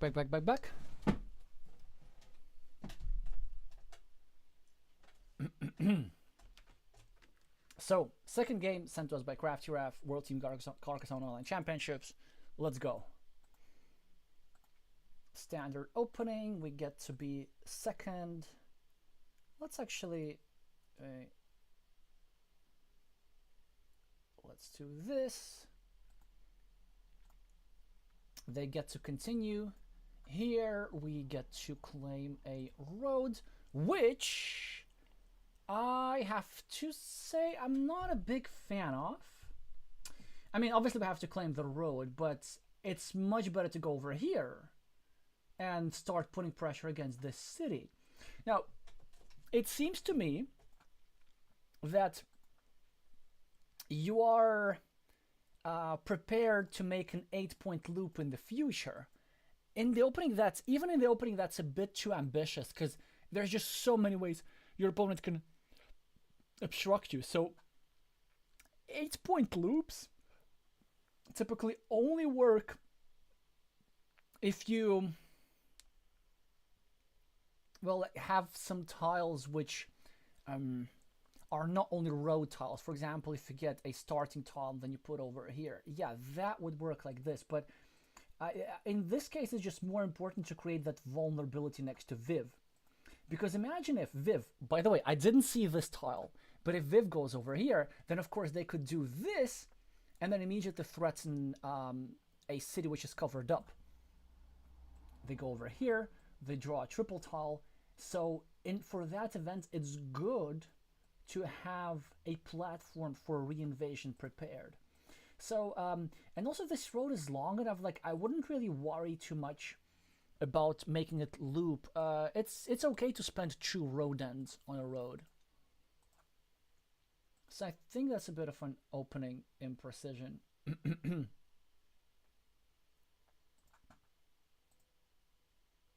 Oh, okay, 2 monasteries. And you're talking about this pattern, road monastery and road monastery like this. Yes, absolutely lovely pattern. Except that, you need to draw back-to-back road monasteries for that to happen. Well, for those of you who are into maths can calculate the odds of that happening. Yeah, you see, and okay, now actually I like this. Actually, I really like this. Instead of continuing your own road, you're simply just making sure that you're occupying the only free road end, so that Viv cannot take advantage of a tile like this, and you're also setting up some platforms for connection. Then maybe you're gonna draw a curve, and then you're gonna set up another platform from here.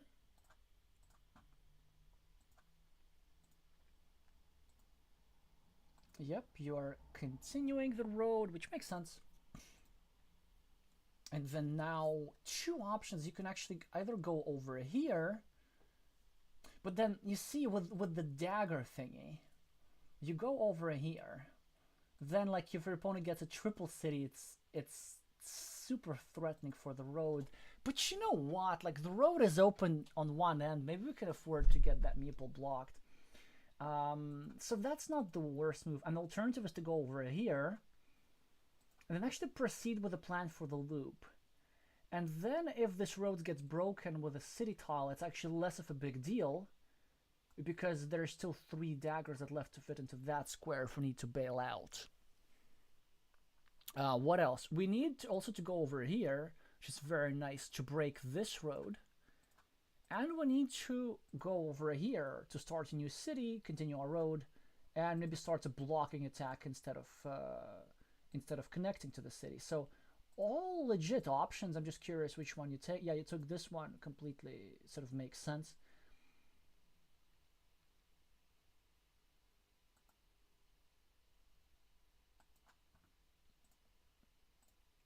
Viv continues their road.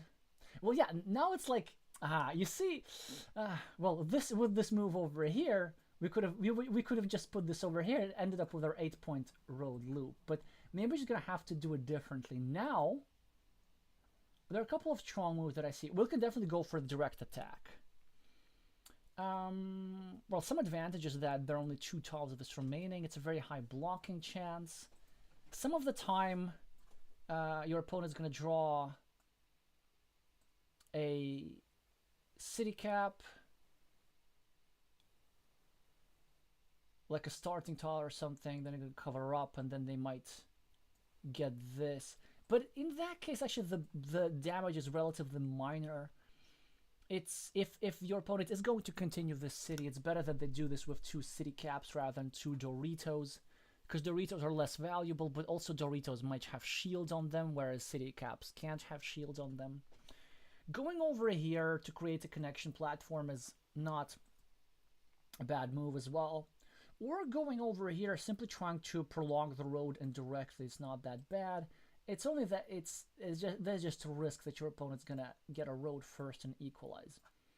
But let's see what you do. You decide to, okay, just forget the 8-point loop idea, it's fine. Let's just try to connect there. Sure. Your opponent gets the first monastery, which I disagree with. Well, actually, I'm not sure if I agree with the placement. Maybe I do agree with the placement.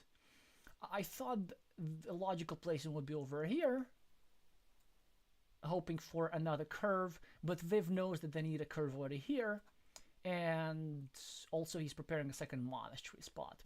Or he's preparing to get harassed by a crossroads. We don't know exactly which one's going to be which. Now, you draw a pretty good tile, and With that, the move that I would play simply because it has a shield, I would continue my city.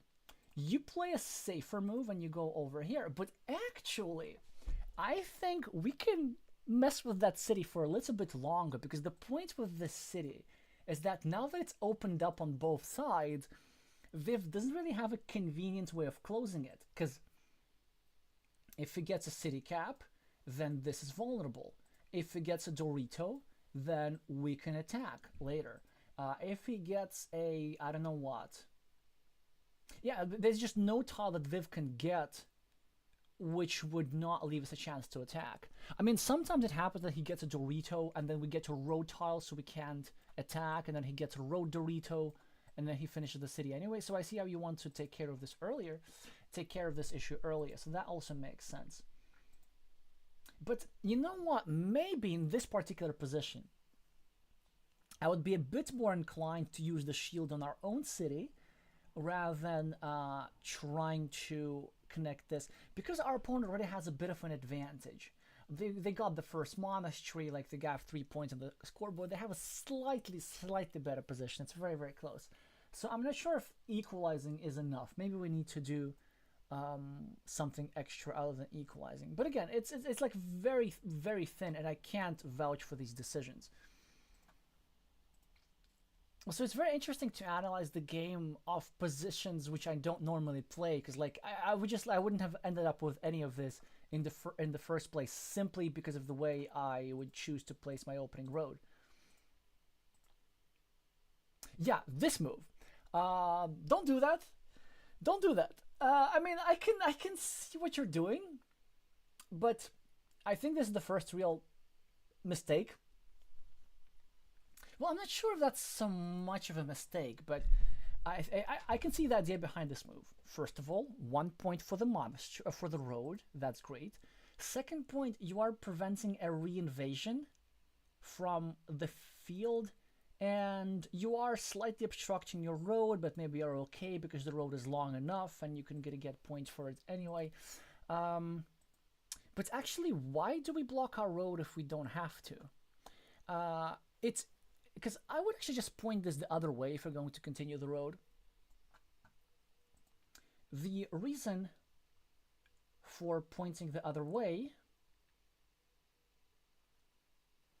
well, yeah, it's just simply so that we don't need a, because like we don't need a city plus road tile to end the road.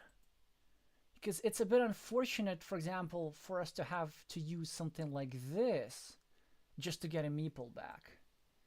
The real crossers that we want to use to get meeples back are this. Or if we're gonna get this tile, the real move which we want to play with it is to finish the road and start a new city. This is the real dream. So yeah, I wouldn't do this, I think. And also there are some scenarios how our opponent gets a city cap and then the splitter, and then this city is more vulnerable and we don't get enough compensation for the completing a big city. So there are like all kinds of things there. Yeah, so that's my idea. I'm actually curious to hear your reasoning, like why exactly the road that way, because I don't think I fully understand this, but I'd recommend against this. This is what I can say. Yes, if this move is your own city, then yes, we could do that. It's sort of a bit vulnerable, but I can see that sort of aggressive way of playing.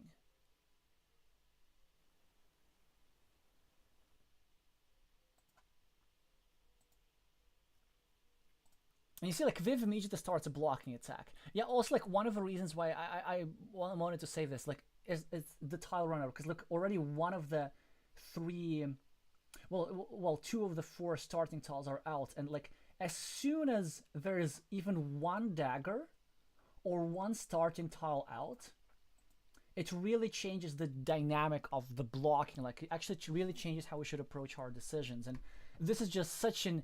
It's just like such an easy move for Viv to make, and then we have to like defend and spend all these moves. Well, anyway, we get a monastery. Viv gets this, and now Like this, honestly, would have made the move of the week segment. So this is um, I want, first of all, for everybody to let me know what you would play in this position as black, with the city cap, with 0 points on the scoreboard, and one maple in hand, and one city cap open. Um, so do let me know what you would play here. And then I want to hear from Raph, because this is like a very creative move.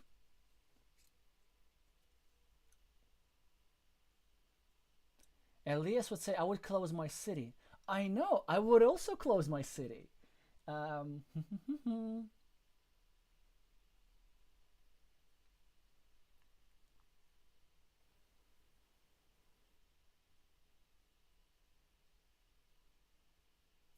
Well, I mean, first of all, like I understand Raph's move, but I really want is hear Raph's reasoning. So my reasoning is pretty simple: like close the city and and get Meeples back. But instead, Raph chose to do this, and I think I know why. I think we have like the over application of a principle of two cities. So I empathize with this move because back in 2023 in the group stage against Latvia against Spain, I played a game which was basically the worst loss of all time in terms of points. At any installment in all 5 years of existence of the World Team Carcassonne Online Championship, so that was something. And the way I lost that game was by over applying the principle of two cities, where having instead of just closing down a city, I chose to have two cities open, but I made it so that both of my cities were vulnerable, and then I just end up getting blocked everywhere and scoring like a very small number of points. And this one, I see what you're doing here. Sort of, you are dropping a city cap next to your monastery because maybe you want to use an extender tile over here, and you're waiting for the giraffe's neck, and maybe you want to have a monastery over here, another city cap. But the problem with that move is, first of all, well, you have only one meeple. Second, you are leaving an empty city cap for your opponent, even though it's going to be worth on the net 3 points for them. And but most importantly, spatially, regardless of who draws the city cap, you're really only okay with city caps with a field in them, like the vanilla, for example, because it allows you for another monastery. If you get something like this, it will be very annoying for you, because as soon as you get these 4 points, then this square will be immediately blockable. Like, your opponents could get a Dorito with the road, turn it over here. Imagine if this is a starting tile or then you're just gonna get your monastery blocked, where we can avoid doing that. So even regardless of the meeple number that that we have, it's not the most optimal move. So first of all, like as a rule of thumb, when I have when I have two meeples or less, no, like we finish the city instead of opening the new one. But I think so. It's just that, like, just get some points on the scoreboard. And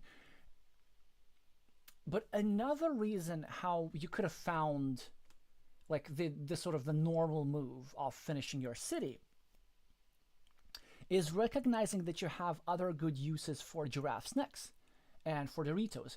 A giraffe neck goes wonderfully over here, tying together this city and this monastery. So it's really annoying for your opponent. So you get other ways to use your tiles productively. If you get this tile, well, yeah, that's a bit of a problem. But then you're gonna have two meeples. Like, it's not something to worry about. I guess you could just go over here and start a new city.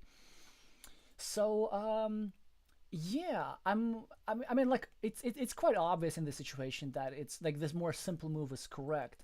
But I'm mostly interested in the psychological component of this move. Like, what was the reasoning behind this, and how could we maybe avoid the mistakes in the future? Because it's also interesting how, like, a low-rated player, like any is like, like 500 or like 400, they just play normally. They're not even gonna think about this stuff. Oh yeah, I have a city cap, well, I guess I just gonna finish a city. It's only like when somebody's trying to get fancy, when somebody's like really thinking of a deep level, then it's a risk that's exactly sort of higher rated players are more likely to have this problem.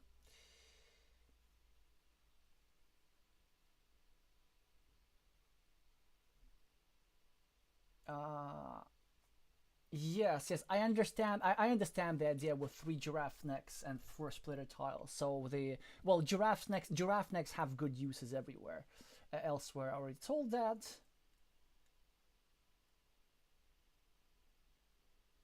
Yeah, but previous game also. Well, we're not gonna analyze that, but so I guess we need to know that this is game two, and the previous game was a loss against Viv. Well, anyway, so now they block you, and now we encounter that problem. We can't really score that city, so we're getting a meeple back. Whoa, whoa, whoa, whoa, whoa, whoa, whoa, whoa, whoa, whoa! I even forgot that this happened. Okay, um, like okay, you've secured all the thing with the giraffes next, but generally this pattern of two city caps not great to leave for your opponent. So first of all, your road is blocked, so there's no need to have any integrity about that road. Like you don't have to prolong it. The second with the city cap over here, I know that like an ideal pattern is drawing a Dorito and another Dorito and finishing an 8-point city like this. But guess who's more likely to do that? It's not the player whose turn just was, it's the player whose turn is about to happen. And so the chances that Viv is going to, first of all, like no matter what Viv does here, is gonna hurt black. Because if you now just gave Viv an opportunity to score a city cap without adding a point to your monastery. Moreover, you gave an opportunity to score a city cap whilst obstructing your monastery. Imagine this: Viv gets this sort of tile, the barbed wire, scores 4 points, and then you get to monastery, and then what? You kind of have to go over here, and you kind of have to meeple this, and then you're left with just 2 daggers to complete, and sort of 2 meeples tied down to this. So again, we did the thing you want to do, but like just the simpler move is simply better here. But again, I'm kind of more curious to hear about was that tilt, or was there a deeper reasoning behind this?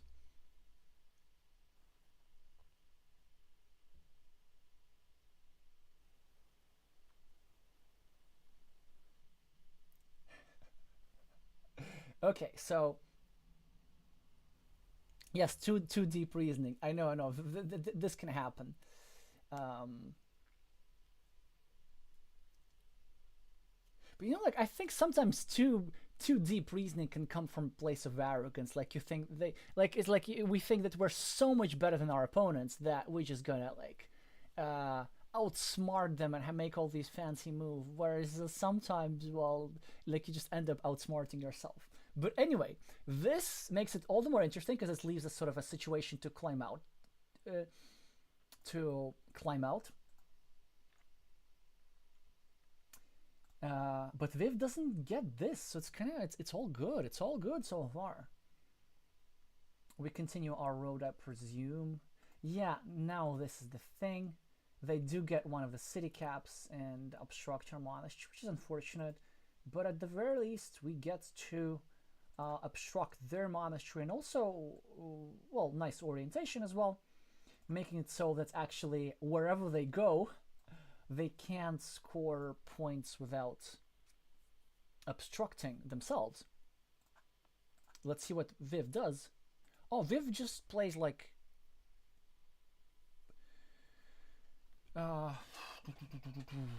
well, Viv doesn't see a problem with anything. Okay, now your next move I kind of like. I want to hear from the everybody who's here what you would have played in this position. I'm going to list some candidates. Well, obviously finishing the city and starting a new one is one that screams out, but we're not going to do that. We're not going to do that. We're not playing simple moves. We could take this city cap, but then it makes this city cap vulnerable. We could take this city cap, but then it makes the monastery vulnerable. We could also go over here and take this city cap, setting up a Dorito tile. This is like with the splitter going like this. It's kind of a fancy pattern that can occur. Not when you have two meeples in hand, so these are possible moves. Let me know what you would have played. Yes, prepare a 6-point city next to the monastery.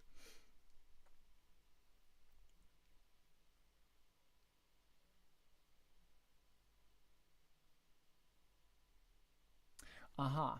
You say another reason not to finish your city at the right was because he was afraid of him blocking your road, whereas your road is already blocked.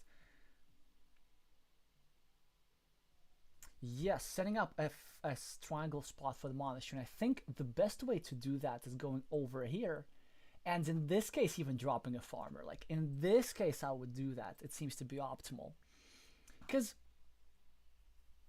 it sets up like a variety of coin flips. It sets up coin flips for city caps and for Doritos, and like you're gonna get some of this stuff for sure.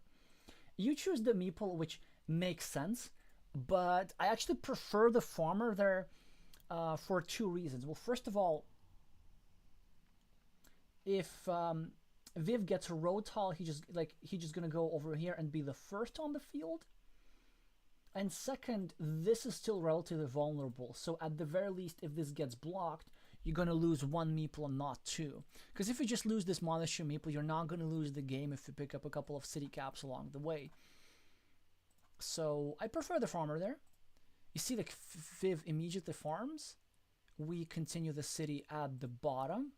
And oof, that's rough. But that's okay because we still have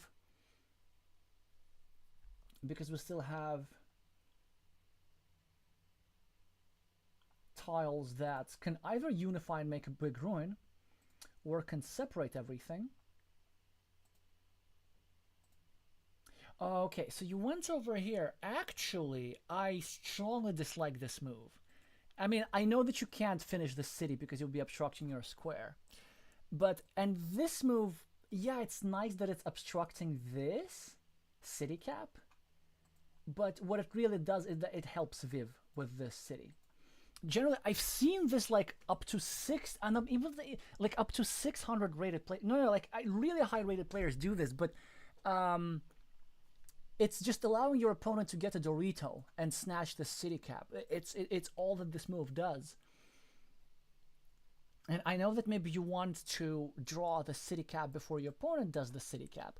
And I know that the idea is that your opponent needs a city cap over here so that they can start the blocking attack.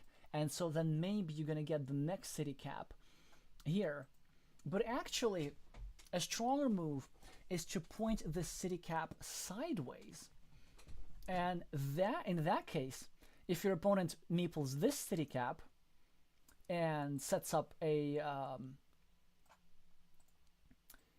let's say an attacking square against the city, you will be already prepared to meeple this city cap as a defense, as an indirect defense, at least. For example, like if you don't draw a curve or something that would defend the square directly. So like you take this, and then this square is somewhat restricted and you have more chances to draw something that fits over here. And also you go over here, you set up an actual blocking platform against Viv with the field. But yeah, it's just a common pattern that I see. Also, like I see all kinds of moves like going over here and with more meeples dropping a farmer, and in that case Viv, like your opponent just gets a triangle and then not only gets this but also makes the farm small. So yeah, you normally want to just turn this the other way.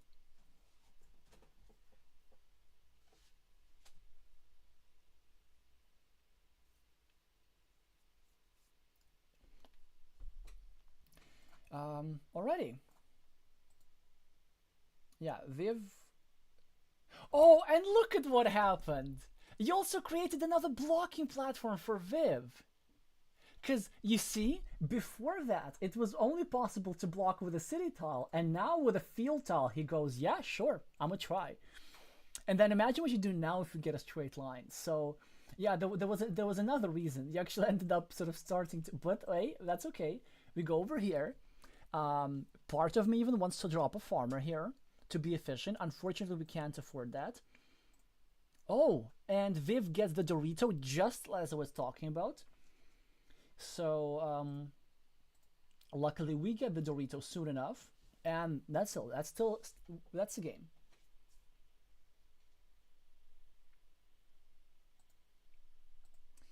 Now Viv goes over here, and we're in a predicament. We need this tile in two places. I'm really not sure about what our prioritization has to be, but given the way that this has unfolding and the fact that somehow we're not behind on the scoreboard, our position is not great because our opponent has some threats. So let's say this monastery slightly loses to this road. This monastery can probably get blocked.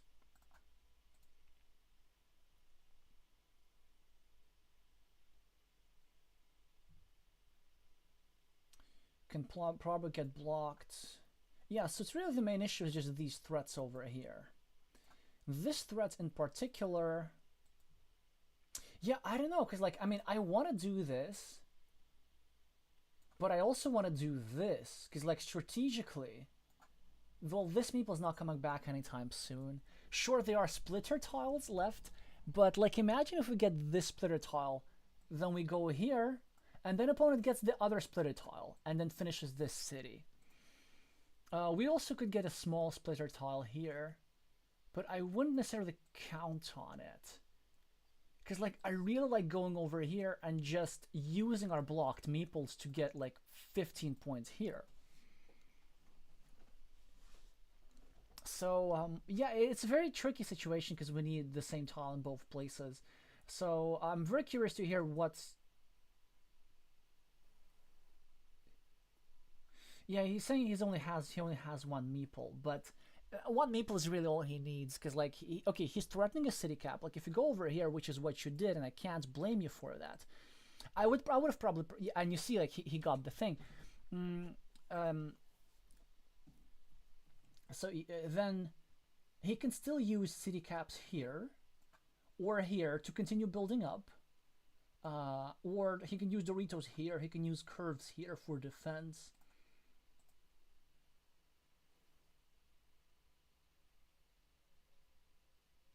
So yeah, I mean, it's a definitely okay move. I would have preferred the big city just because, like, this tile is one of a kind.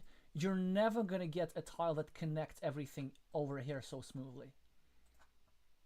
Well, maybe the cow can go nicely here as well, leaving this for a splitter or for a giraffe's neck. Yeah, that's true. So maybe we can do this later. So, but it's an interesting moment. But I definitely like the idea of getting that at some point. Well, Viv gets the splitter. So this idea of freeing this meeple has been gone. They have 30 points, and we need to do something about this. So what we decide to do is that there are no good monastery spots, which is true, and so we meeple the field over here for 6, potentially 9 points. Yeah, that certainly makes sense. They go over here. Well, now we get the last starting tile. Big decision. Do we go over here? Do we block the monastery, for example? Or do we simply connect to Viv's city? You decide to do this, and here actually I agree with you. Just because we want to have threats. We are a little bit behind. And it's certainly nice to be able to, well, maybe even threaten a finishable city, maybe even get a couple of road ends. Another option was actually to go over here and take these 4 points. Nah. Yeah, I'm not sure about this, but yes, I agree. I mean, sabotaging the city is good as well.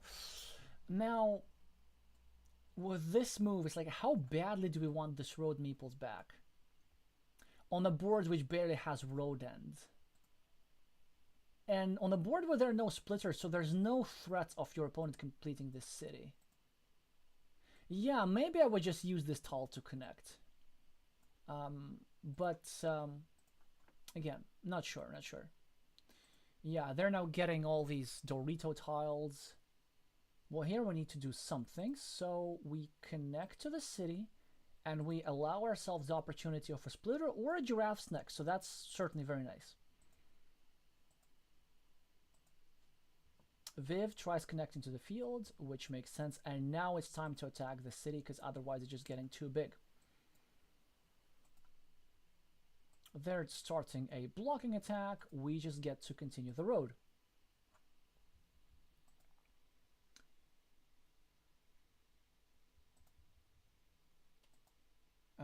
Then we draw a defense. Yeah, that makes sense. Well, we do get a road end, so that's nice, and we get to start a new city, and lo and behold, we somehow got to finish this impossible road. Wow, that is lovely. But also, I wonder, like, the value of finishing this road. Well, okay, certainly nice to have a meeple back, but we could have blocked Viv's monastery in the process, or I don't know. No, I mean, it's good. It's good. Definitely having a meeple won't hurt. So yeah, so Viv. Oh no, it's you, of course. You block Viv's road because for some reason, yeah, I don't like this move by Viv. I mean, it's a strategically interesting decision to unify the field. I mean, maybe I like this move by Viv. Actually, I'm not sure. Maybe I do like it. And they want to have a big field to counterbalance your ruin in the event you connect over here. Well, I guess that does make sense. But the problem with Viv's move is that you are likely to get a meeple back soon. You are more than likely, and then you're going to have a meeple majority, and so you can afford to drop a farmer somewhere. But where? That's a good question. So this field is starting to get a bit restricted.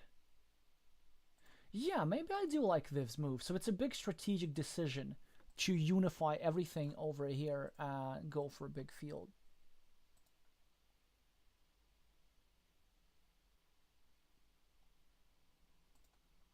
I'm not sure if it's even increasing variance that much, because like Viv recognizes that they're not that much ahead. Okay, they have the 9-point field and the 7-point monastery, that's 16.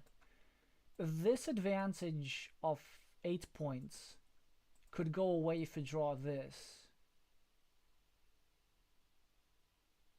So unless they get the spare 9 points from the field,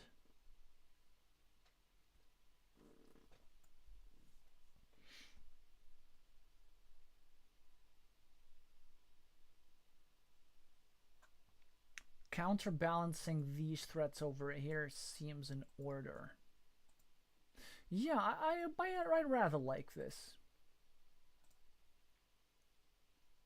Okay, this move I don't quite understand. Maybe I do understand. Maybe your idea is actually to play small ball and to keep the 6-point field for yourself and allow Viv to have a big 15-point field. Yeah, that could work. That could work. So we'll need to decide whether we want this or we just want to set up connection platforms to the field in the future. Well, I do see a platform over here, which is like a bit iffy, with maybe a city tile over here and a vanilla cap over here. But again, city tiles will need all in that place. Oh yeah, with 12 tiles remaining, I'm just loving Viv's move. I mean, it's very hard to play against. Viv closes down the connection platform. We should now continue over here and try to get a giraffe's neck and or a splitter. And honestly, we could even... Oh, of course, the Dorito, we need it here. Ah, yeah, that's the problem. We need the same tile everywhere. We need the same tile everywhere. Well, this is what it is. Yeah, this move by Viv is just bad. Like, why? Yeah, it's a mistake. Obviously he's in a commanding position, but he just lost his 8 points. And long term, he's in meeple minority because you're gonna get this meeple back. And it looks like he's growing his field by adding city caps into his field, but he's also adding 2 connection platforms from here and from here.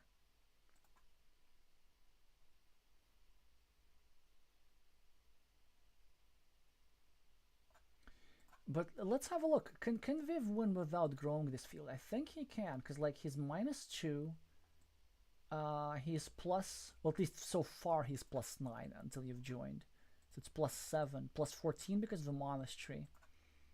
And this stuff, well, you're +1 in this ruin so far. You haven't connected yet. So like, what's the problem? Like, why not just keep the 14 points? And if Viv really wants to prolong his field, he could just drop this city cap over here. Kind of not allowing more connection squares. So I think he's giving you a glimmer of hope, because you could draw the giraffes next and this tile, and you could then maybe later attack the field and equalize it. But there are very few tiles to do that.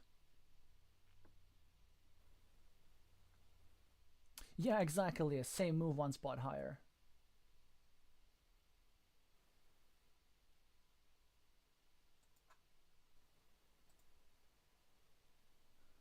So you... Ooh.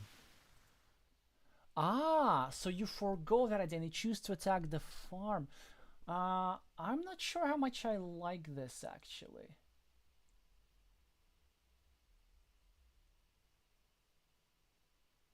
Let me think. I mean, that's also with extra value. And it's also, it's a 50-50 because you only need to get 2 out of 3 curvoids. So that's actually pretty good. Yeah, but the problem, I guess, is that we are going to only tie the field when we need to win the field. Let's see. Because the alternative, so this is like a 50-50 thing for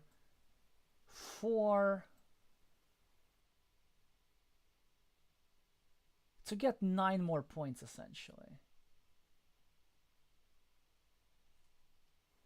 Well, 13 more points because of this.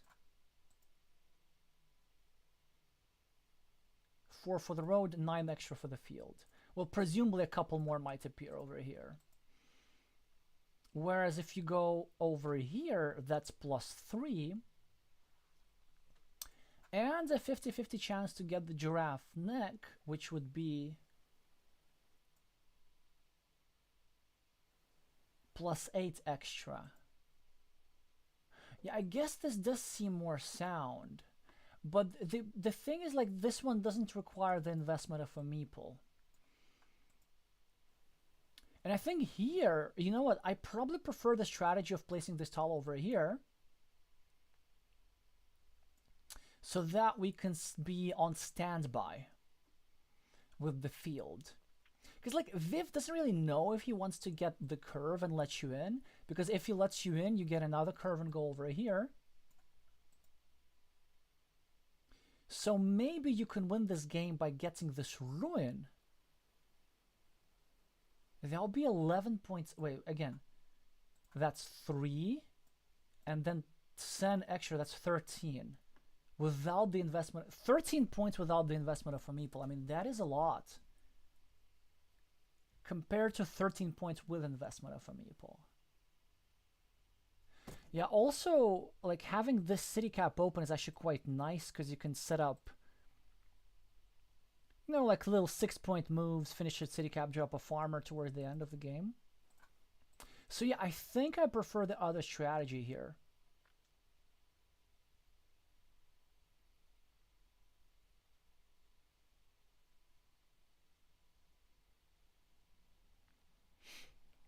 I know, Crafty, you're saying that cow is left for lots of points. It's not for lots of points. Cow is left for 2 points. Because you're leaving yourself still like a 25% chance. And the thing is, like, you can't. Well, I mean, so then you would need to draw curve, dagger, cow, and this. It's a very specific tile draw. Yeah, also, which like doesn't necessarily work because your opponents can get this, go over here and drop another farmer.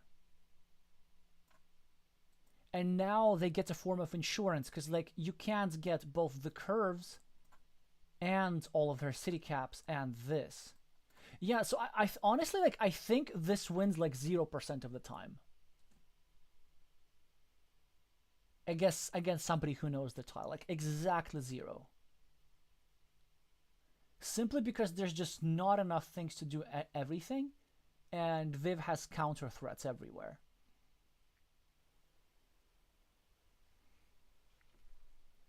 Well, maybe if Viv gets a curve, they get 4 points.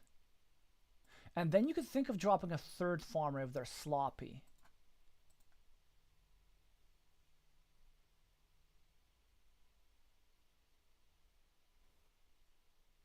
There are also some scenarios where Viv can like maybe counterattack not the field, but the ruin instead.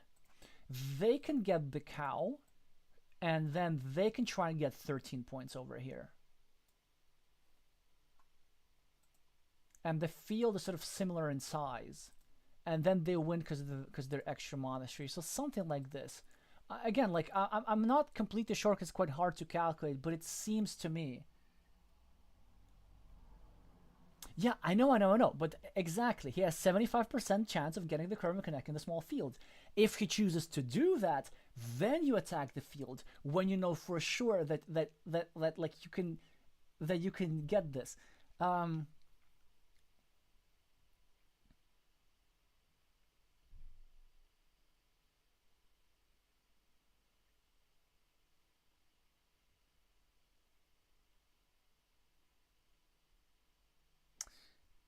so yeah.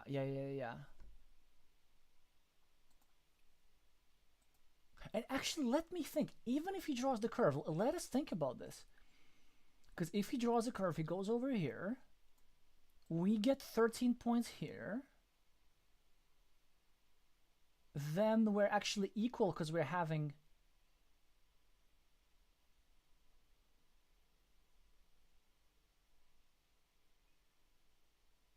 No, like this actually puts us at +2 overall, and we have the same number of meeples. Wait a second, yeah. Wait, even if Viv gets a curve, we take this over. We're at +2, even with the city cap open. Okay, and he has this threat in the field. Yeah, that can be a problem. But then we can deal with this threat by either drawing a city cap or really just like drawing another fields connection. Yeah, because the thing, like after this move, Viv cannot afford us to let us into the field. He would need because like then we instantly get like I don't know curve with a farmer here with like a connection spot like this, or a cow with a farmer here, hoping for one of the two remaining city caps.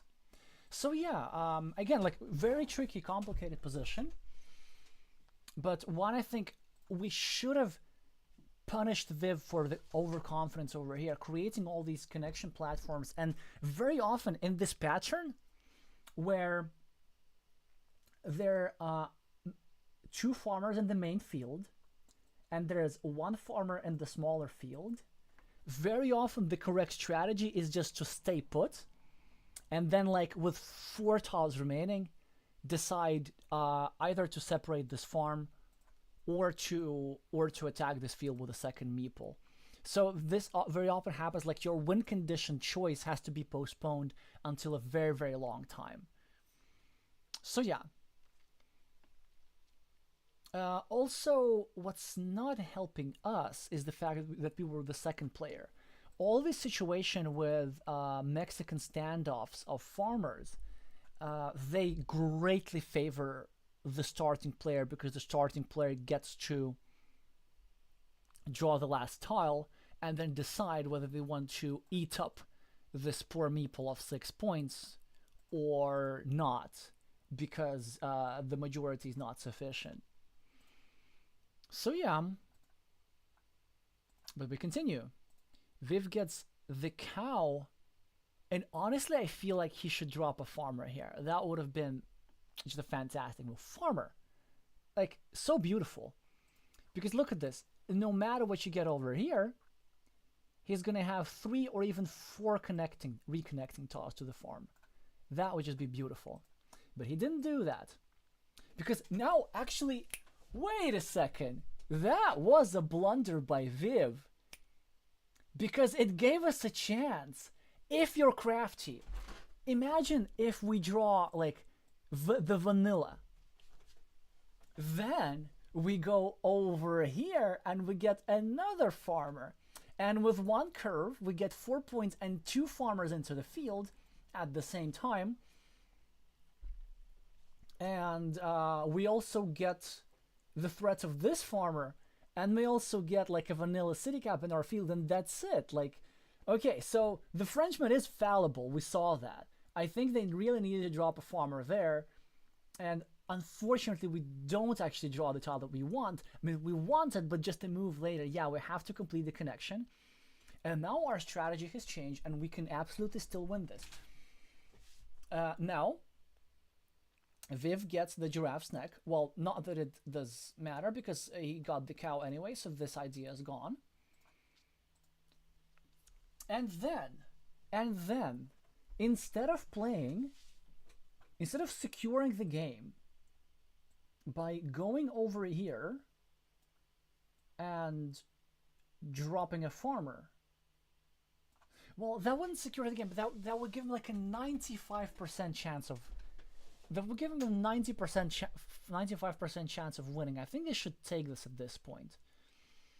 95% chance is the probability of drawing 3...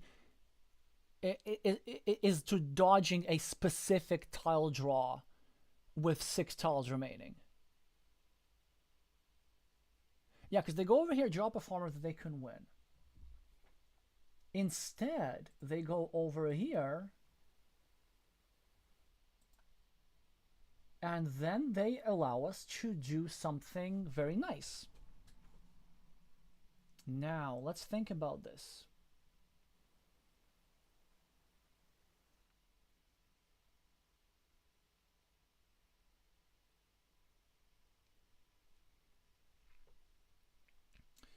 How do we do that?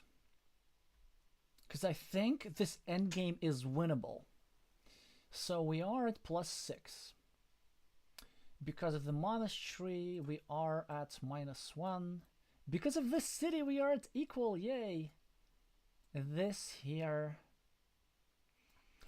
slightly outscores this. So actually, we are +1 if we tie the field. But tying the field is not enough, because there are 2 more city caps remaining that allow Viv to get 8 points here, right?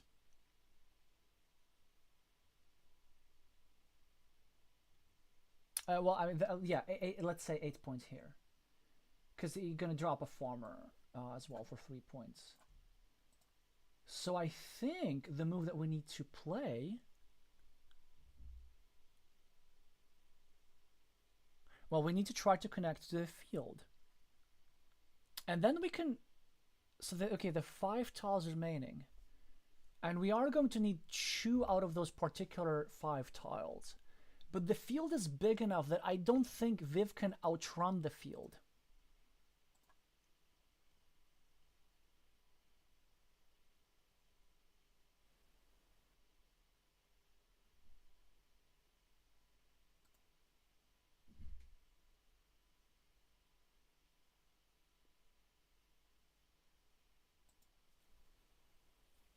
Oh, okay, right, right. Elias is referring to the plan to drop a farmer over here earlier on that I had like this. Okay, okay, okay, okay. Yeah, I think the move here is to, like, knowing the tiles that are remaining, is to go over here and drop a farmer. And then if the remaining tiles are curve, curve, vanilla, this, and this. And so we need 2 out of these 3. And we're going to have 2 more moves, right? So we can win with curve, curve, curve, city cap. How many were there? How many draws there were possible? So wait a second. It's like, how does the triangle go? So with 5, it says 1 5 10 5 1. No. Okay, 1 4 6 4 1. Yeah. Wait, 1. Okay. 1 3 3 1. 1 4 6 4 1. 1 5 10 10 1. Okay. So out of 10 possible tile draws, there are 3 which are good for us. So if we go over here, we have a 30% chance of winning, and I don't think there's anything that Viv can do. Actually, there is. They can go over here and drop a counter farmer. Man, oh, that's a problem. Maybe we can't win this after all.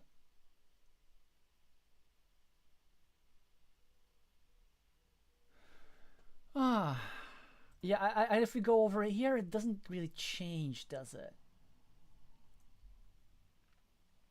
Because it's all about the fact that I still have a meeple in hand.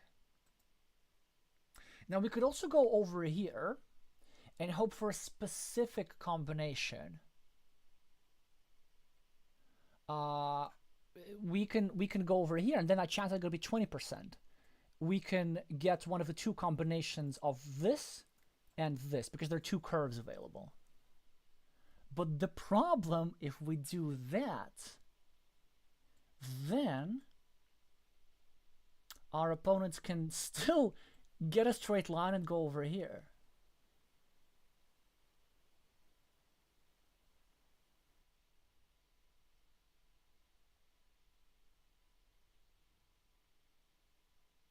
And then try to connect here like this.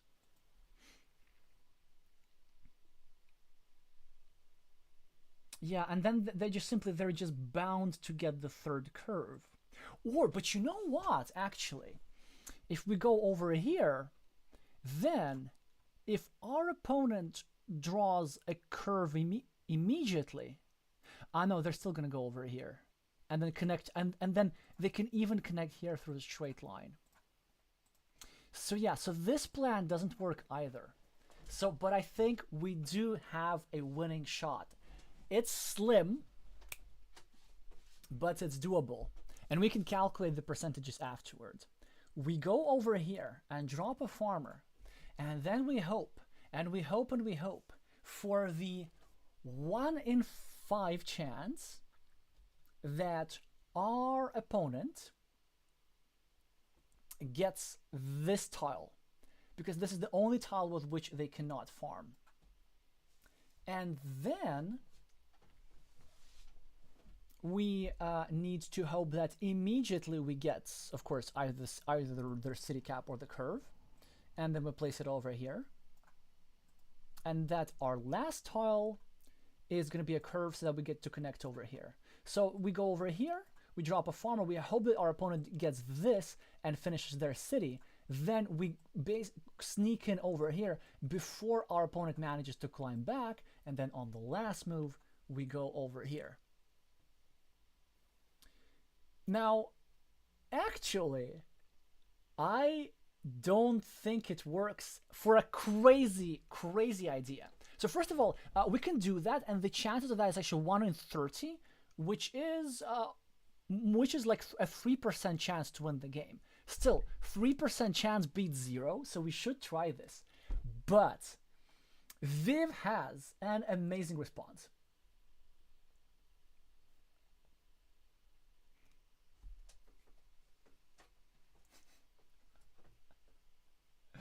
Um, okay, like imagine if we go over here. Yes, of course, higher. Yeah, we go over here and drop a farmer with the city cap pointing downwards, because that's also another thing. If we point the city cap sideways, then your opponent can go over here and drop a farmer and connect with a straight line. But if we go over here and do the thing with the city cap pointing down, we drop a farmer. So we know that if Viv draws any of the other 4 tiles, he just places them over here, drops a farmer here, and then the game is over.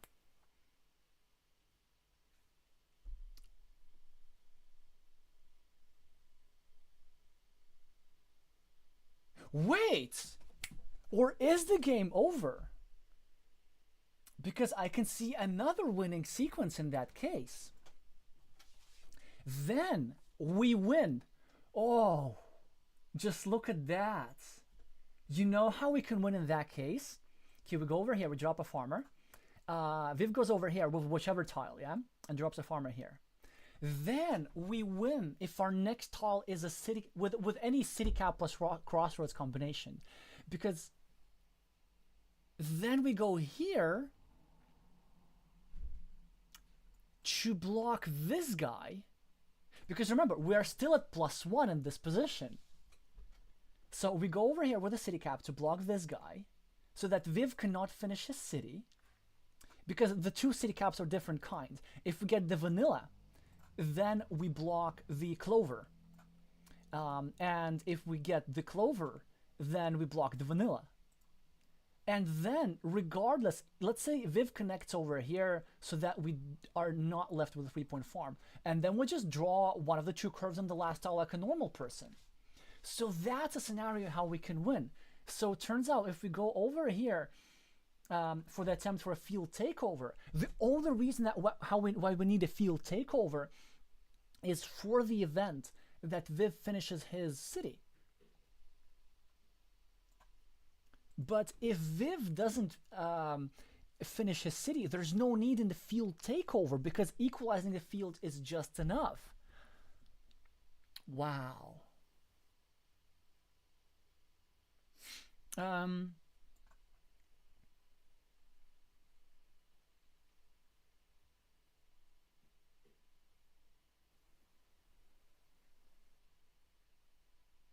Yeah, so actually we're finishing there. Like definitely, we're winning there more often than in the 1 in 3 chance that I described before. 1 with a 3% chance. But there's another interesting idea. Let's say we'll go over here, and then Viv draws this tile. Then what do they do to win? They can actually secure a tie on the field if they so choose by going over here and dropping a farmer on the outside like this. I know, crazy. But the point is then, if we connect over here and then we connect over here, Viv is bound to draw the one remaining straight line to connect over here. In that case,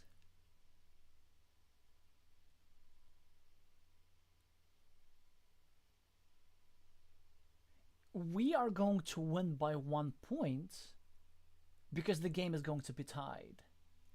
Unless we draw the curve-curve combination and Viv draws the last remaining city cap with which he can peacefully just finish the city and get 8 points. So the idea actually here, I mean, like, okay, that's so beautiful. Like if we go over here and drop a farmer, The correct move for Viv is to not go over here because these 8 points, they don't mean much.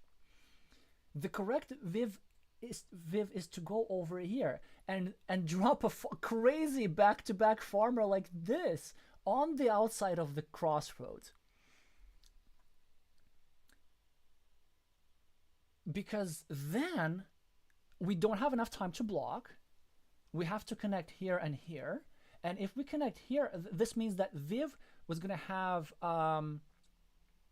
either this as a combination, or this, or what were the other options as well?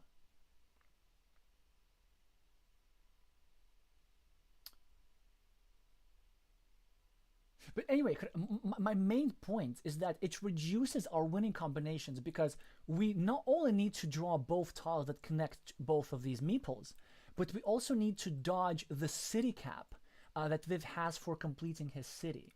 So the idea is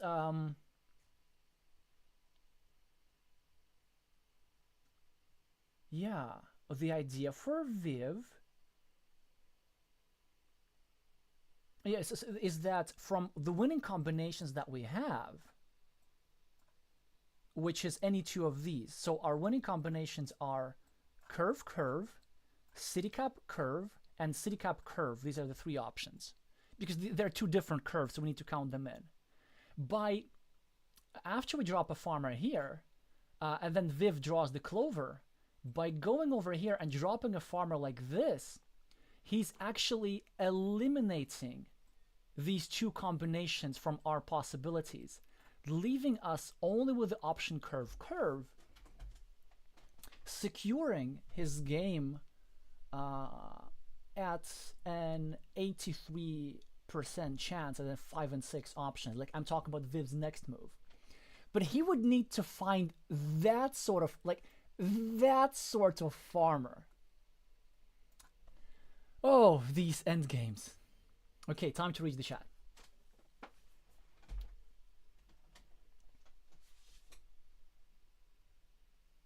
Yeah, Crafty is saying you had 20 seconds left in this position. So, but this is why I advocate for like longer time control. This is why the year when we had the 22 and a half minutes were so lovely. And like I also like how like it's typically like not even the masters, but everybody's so arrogant. Oh, like, but I'm playing so fast. I just play by intuition because there's already more than enough in this game to make all the moves. Well, try calculating that in like 1 minute. So then ideally, like with the time format that you do have, then you want to within the time format that you do have, you probably want to do like tile counting, point counting all in advance. You want to think while your opponent is thinking. Honestly, I think this move, like over here with a farmer like this, after Rav drops a farmer here, is not an impossible find.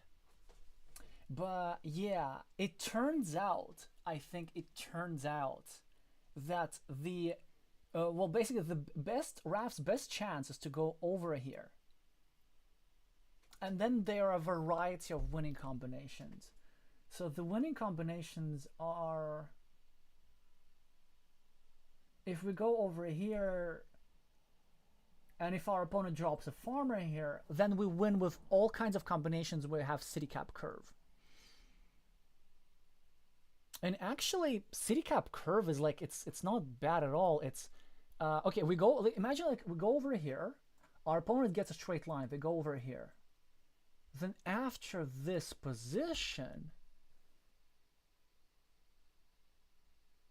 yeah, we win with like almost any city cap curve combination. So we need to get one of the two curves at any time. And we need to draw a city cap before Viv draws a city cap. That's it.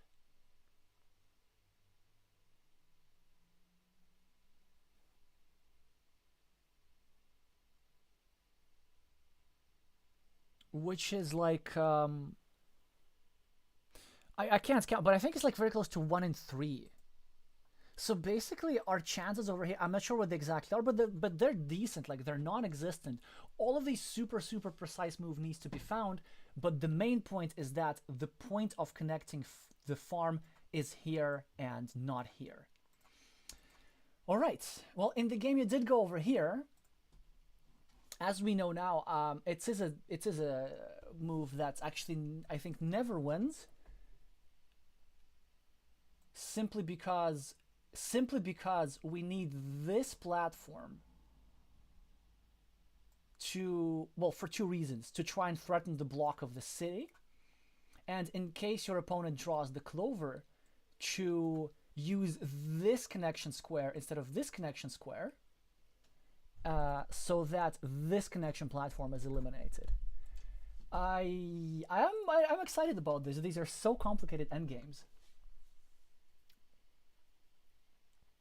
Okay, what if Viv gets a curve? Let me think about this. We go over here and then Viv gets a curve. Ah, Viv can go here without a farmer.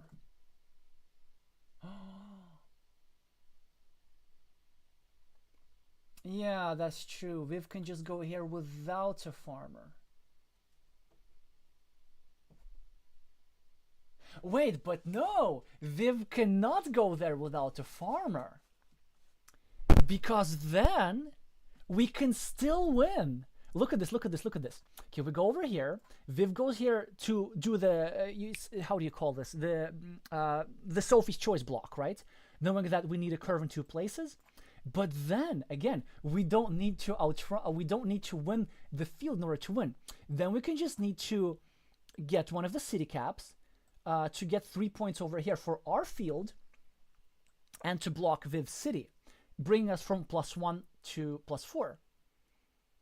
And then there's this 6-point field, which is still going to stay intact. So we are going to be 10 points ahead, and Viv was going to have no way to make enough points with his meeples. And actually, even if we fail the block, we're going to connect over here, and we're going to be 7 points ahead. If Viv gets this as a penultimate tile, he doesn't have a good use for it. He's just going to dump it and discard it. And then on the last tile, he's going to go and make a move, which is plus. And on the last move, he's going to get a city cap, which is going to give him, you would think, 8 points, but not really, because he would be giving himself 5 points extra for the city, bringing from 3 to 8 and completing it and dropping a farmer here. But our farmer here would also get the 3 points. So we would win by +2.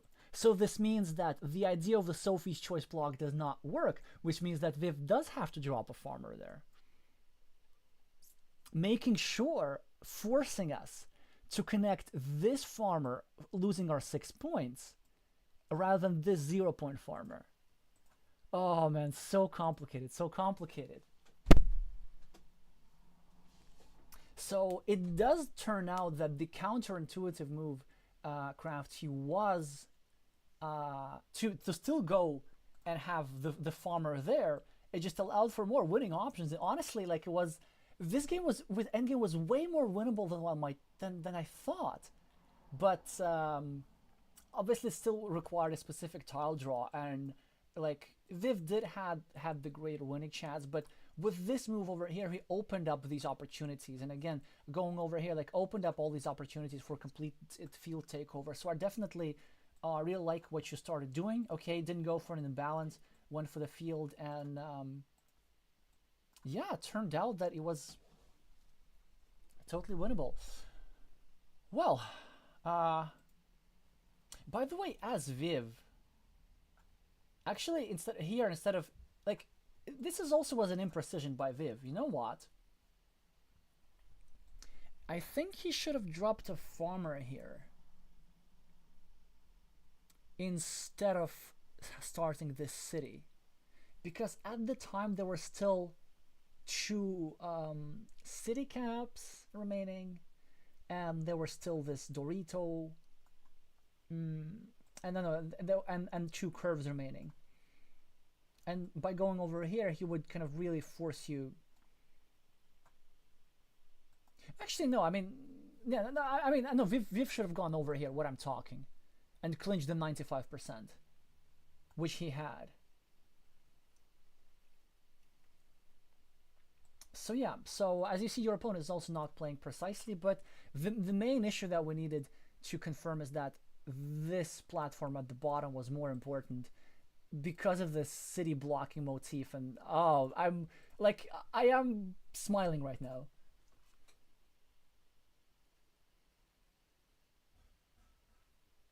Okay. Divak is asking, what if black just takes 4 points for the internal city, and then maybe +4 for the other city, and then 3 points for the road with the curve?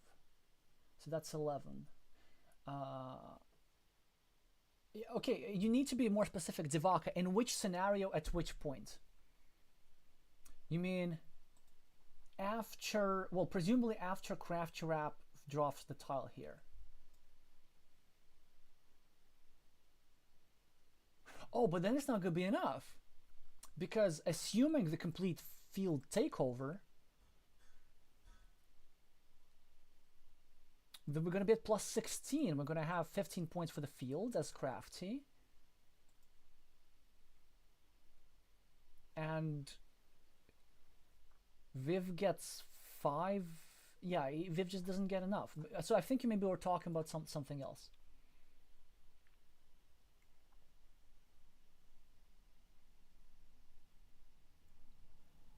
Oh, what if black just takes the points? Ooh. Wow. This is interesting. Okay. So it's 4 and 3.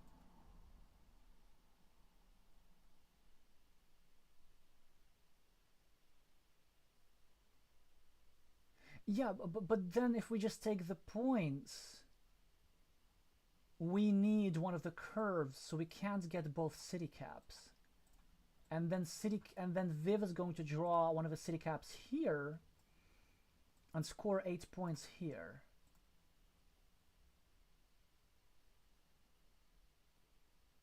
Okay, let me think about it. So we draw 4, 7.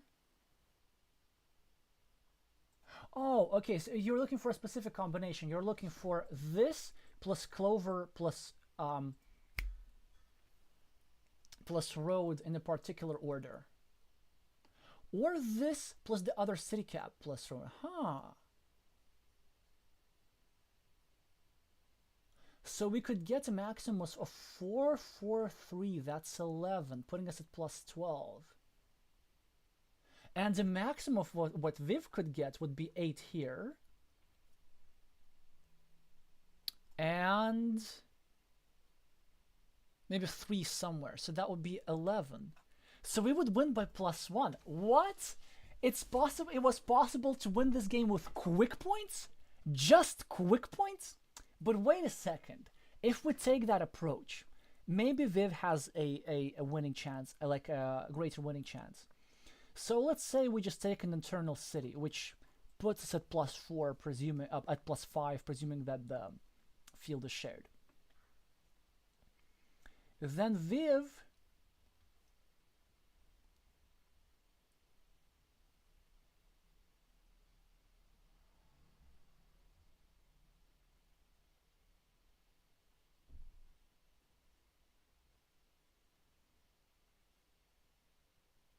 Oh yeah, by the way, also remember with this idea of how it would be such a genius move for Viv to drop a farmer. Oh no, it would. Yeah, it would work.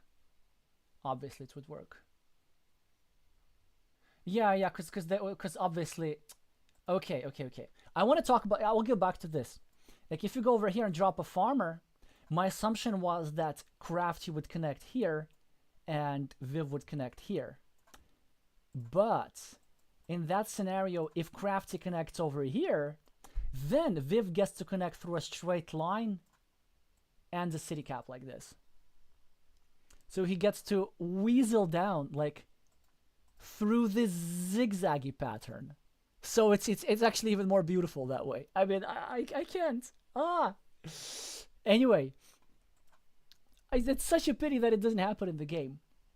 But going back to your idea, Devaka, which is super interesting, just the win condition of having quick points. Then, okay, we get 5, and the problem is that probably then Viv will recognize that he will need to drop another farmer.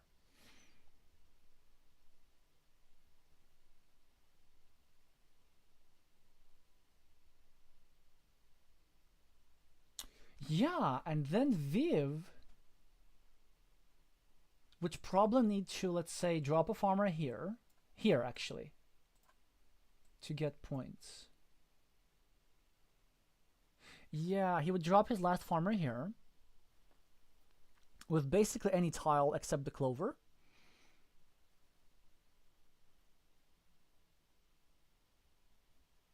And he would force us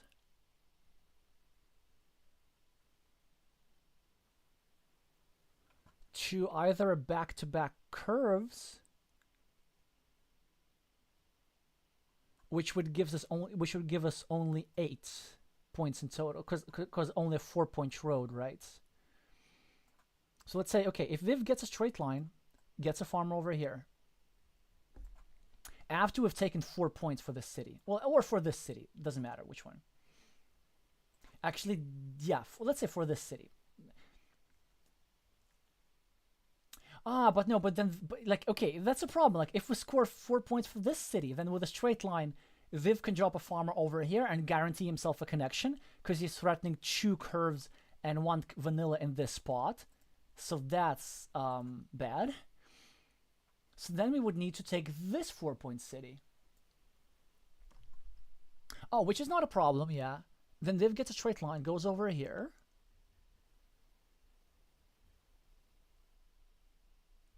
Threatening a complete field takeover.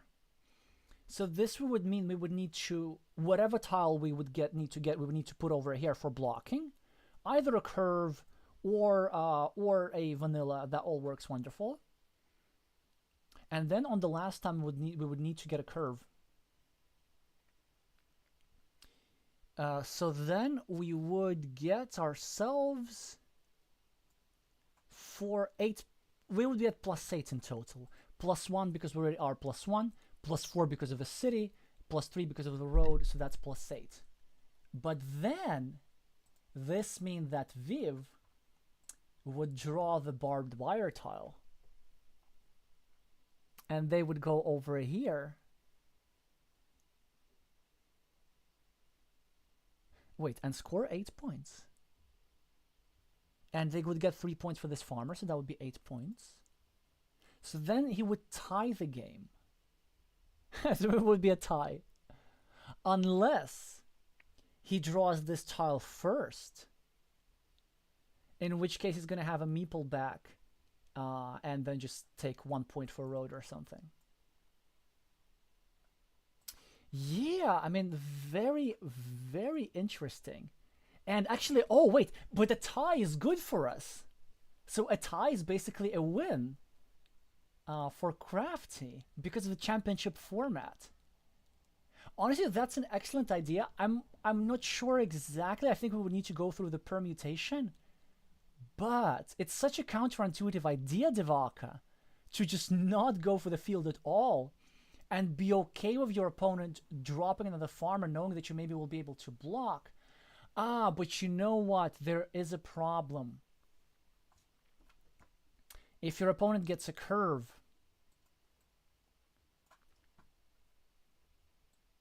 then they can go here. And then if we get a curve, we need to connect. And if we get a straight line, the problem, like, if we get a straight line, we can't block. So we can really only block with a curve. And actually, yeah, it doesn't change that much. I do think that we need our opponent to draw the straight line in any case. And yeah, the quick route, the quick point route totally works. And I think actually the quick point route could maybe even give a higher win% chance for Crafty than this field idea. But it's so counterintuitive. Whoa. Yes, Craft Giraffe, it turns out it is possible to win with quick point here.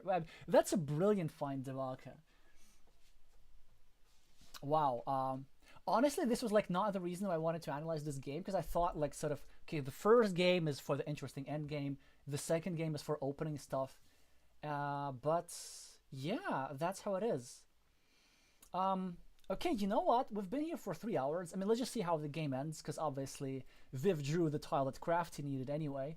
So it's unfortunate because like Viv didn't really need to show any precision. He just drew your opponent's tile.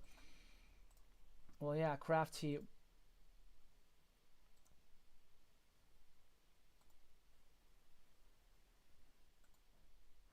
Yeah, and then Crafty didn't draw a single one of those tiles, so the field ended up being not even equalized, a bit of an anticlimactic scenario. It is sometimes a relief to know that you would have lost in you know, you would have lost anyway, but still, like when I make a move and it gives me a certain win percentage, I do feel that like I'm already gaining something. Like that sweet equity. Yeah, 21 points for Viv, and like it looks like a blowout, but it was a much closer game. So yeah, I think the main thing Crafty that I want to talk about was just the opening stuff, maybe tilting and getting a bit too creative with all those city caps, where maybe we just like we could have played a bit simpler and had an easier game for ourselves. Then the choice of win condition was interesting. I would have probably still gone for this, but yeah, certainly a nice idea with the 4 points and with the extra platform and everything made for just a wild endgame. It's also unfortunate how, like in the previous endgame, in this one, all the interesting ideas are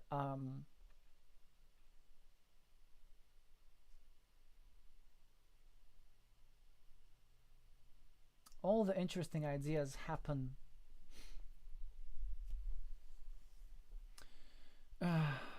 not on the board, but in the game analysis.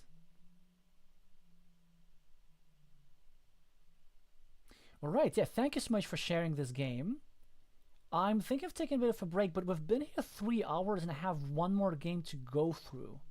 I just want to ask you, like, are you keen to see another game, or do you want me to postpone it for a couple of weeks?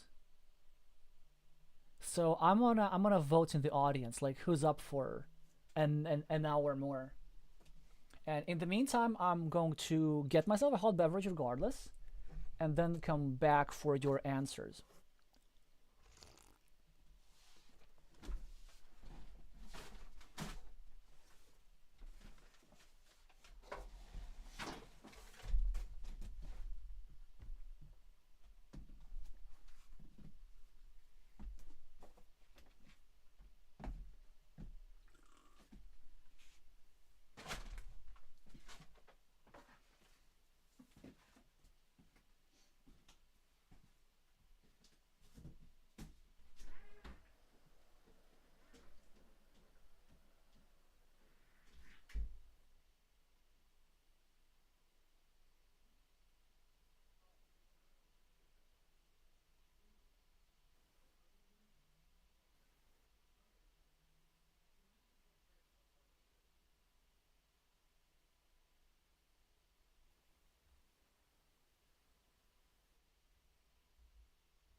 Okay, that's I thought so.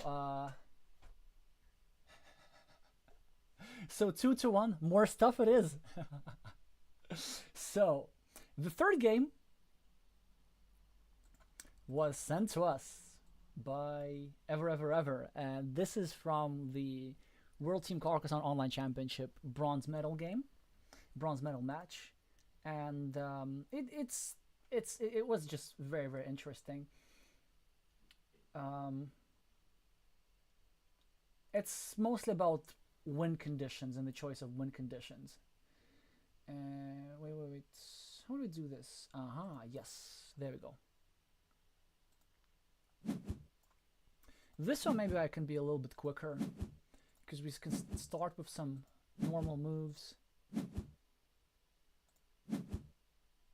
Of course, green obstructing the city.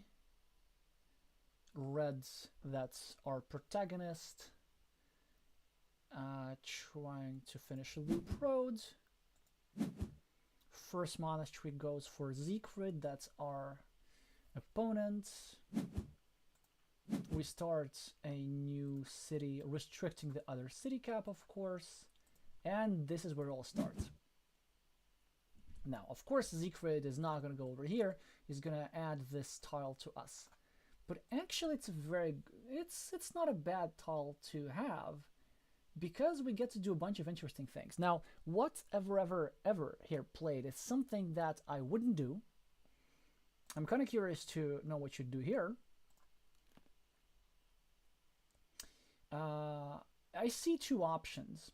Either this one, trying to secure this city and then build around it, because it's already like 5 points. It's a really big threat of finishing either ellipse shaped or some kind of city. There is technically an attacking platform, but it's super restricted.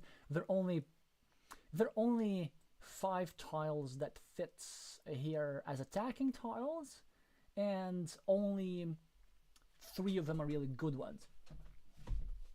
And also, like, one of them has a shield, so it's a good idea to force your opponent to do this. Another idea, what I really like here, is the self-invasion. At the start, like, I started doing this more often. Self-invasions are really powerful, because especially like after a shield, if you can convert the shield, it's 4 points per tile. Sometimes you get extra because like you score a 2-point road which is pointing into your city, or like your opponent throws in a couple of big tiles into your city into a desperate attempt to thwart it. Maybe here self-invasion is a bit iffy because of this sensitive area. If Siegfried were to get a cow, yeah, because I was thinking of this move, right? Yeah, this move over here. If Siegfried were to take a cow, then we would pretty much need to rely on either getting this tile over here or getting a splitter to bail out one of our smaller cities. We're getting a splitter here to bail out the bigger city, but it's a big gift given that one splitter has already gone. So yeah, that's what it is. But Nick here played a move which I wouldn't play, but I kind of understand this. Sort of, it's a way of trying to start a big city fight. Of course, the idea is that he wants to take advantage of that empty square, so that's no of the empty city cap, and then there's still plenty of tiles that go here. And if Siegfried attacks from this side, then Ever will be able to re-attack from this side. So there's 2 attacking platforms, which is sort of better than one. But I wouldn't have done this. I just simply think that the alternatives are stronger. But let's see where the game goes from there. Second monastery for Siegfried, opening advantage. We continue our city now. Of course, now it's a big threat. There's an attacking platform, but well, it's not that powerful. Siegfried continues his monastery, and we continue our city, and our city is suddenly covered up. The state of a city being covered up means that there's no way to invade that city in 2 moves. That one would need to spend at least 3 moves. One on creating the attacking platform and the other one of actually invading. But the problem with the reason why such cities so menacing is the fact that there are tile runouts where like red just gets away with the city and green can do nothing about this. So let's say, I don't know, like they want to block here, we get a defense. They want to connect here, we continue, and so on and so on. So I think the best that they can do is go over here and force us to get a city cap so that we can move it here, so that we create an attacking connection platform to the city. But what can happen is that they go over here, then we get a vanilla city cap, but we place it over here instead. Because at this point, it's not so important to save the city. It's just important to, it's not important to save the meeple. It's important to just keep the 10 points or more points that are on this eventually. And also, if Siegfried goes over here, which they should, then immediately, if we get a city cap, we can go over here. And then if they try connect, then we block the square. They're in a losing mini battle. So very dangerous. Let's see how the Hungarian tries to approach this. And they go upstairs trying to create a blocking platform here and a blocking platform here. And when we immediately draw a tile that gets us a couple of points and prevents a blocking attack. So now they get to invade. Here is a move where I disagree with, well, I'm not sure how much I disagree actually. I think I rather agree, but it's an interesting decision regarding monastery. Do let me know, obviously we're going to meeple this monastery, but where are we going to place this monastery? Hi Ramses, great to see you. We're ready. We've only analyzed 2 games and it's been 3 hours. We've been having crazy end games. This is not going to be one of those, I think. But it's going to have something interesting about it. So I'm waiting for your decisions. Monasteries. Well, I kind of see 2 obvious ones. 3 maybe. And then we need to weigh the pros and cons of these options.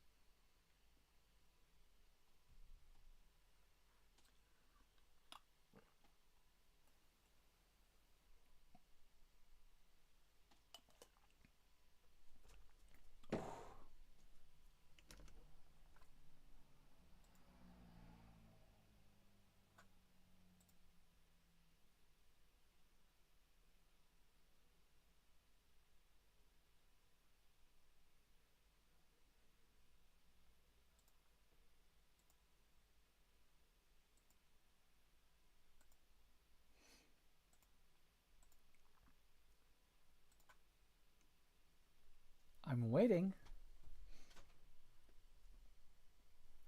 Monastery placement. Well, I can start. Well, I need your preferences, but while I start, the first option that jumps to mind is this. It's a lovely 6-point spot with this particular orientation, and it controls your opponent's square. So it's basically 7-point because it is Siegfried who is incentivized to place a tile over here. Also, it cuts off this road. Even though there's still 4 tiles that fit into this square, it means that the green meeple will not getting his road prolonged, and this could be quite important. And it could be quite important if, for example, this square gets blocked.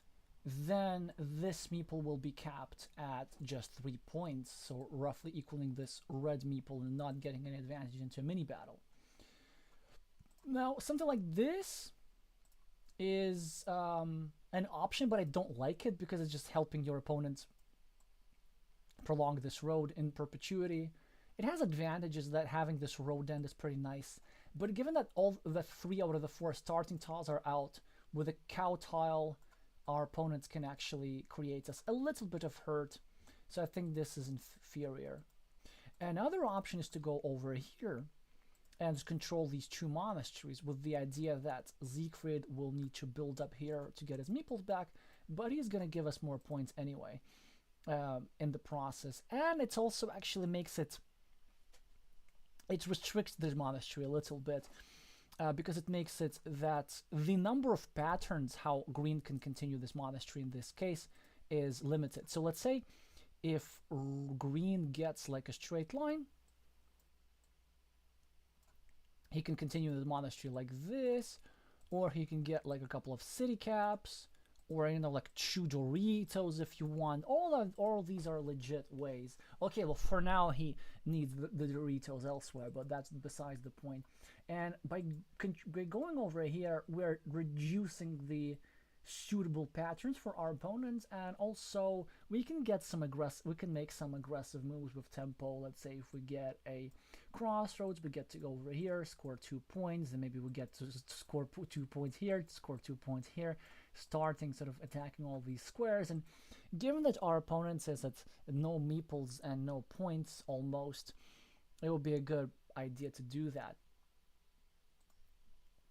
The third option is to go over here for 5 points, which is a super volatile option, which is why I wouldn't do this. The idea is, well, first of all, it's a 5-point spot, and it creates a connection platform to the city. We have a meeple. We have more meeples. We're more likely to use that platform. Also, it leaves this, but it has a dark side. Siegfried still has 1 more meeple, and the city is too important. And if we go over here, and Siegfried gets a city cap, as green, I am going over here with my last meeple no matter what. The city is just too good, and trying to just demolish it completely. So that's a risk.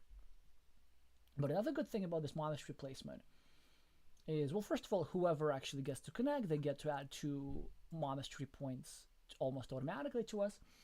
But also because it leaves this 4-point road dangling. And it could be quite useful, because let's say Siegfried can't really take this 4-point road, because if he does, we can get a curve and block this square. That's not something that Siegfried wants. But on the other hand, if we take this 4-point road, Siegfried could get a city cap and go over here and try to overtake this city with 2 meeples, like placing a meeple on the new city cap as well, waiting for the triple city tile, trying to connect like this with 1 tile simultaneously. So it's very double-edged. But I think the main advantage of this move, why it's probably a good idea to connect create the second connection platform, is because actually Siegfried is threatening not just this.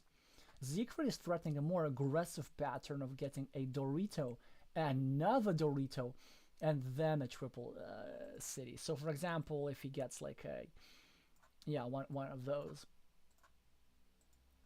So that's why Nick decides to go over here, which I think is super aggressive. I would have probably taken the more peaceful approach, and then I would have used this square to do something about the city. But again, the game would have not been that interesting had this choice been made. Siegfried now does this to eliminate the field's the attacking platform, which I wouldn't do, honestly. I would probably actually try to go for this pattern, and then of trying to completely take the city over.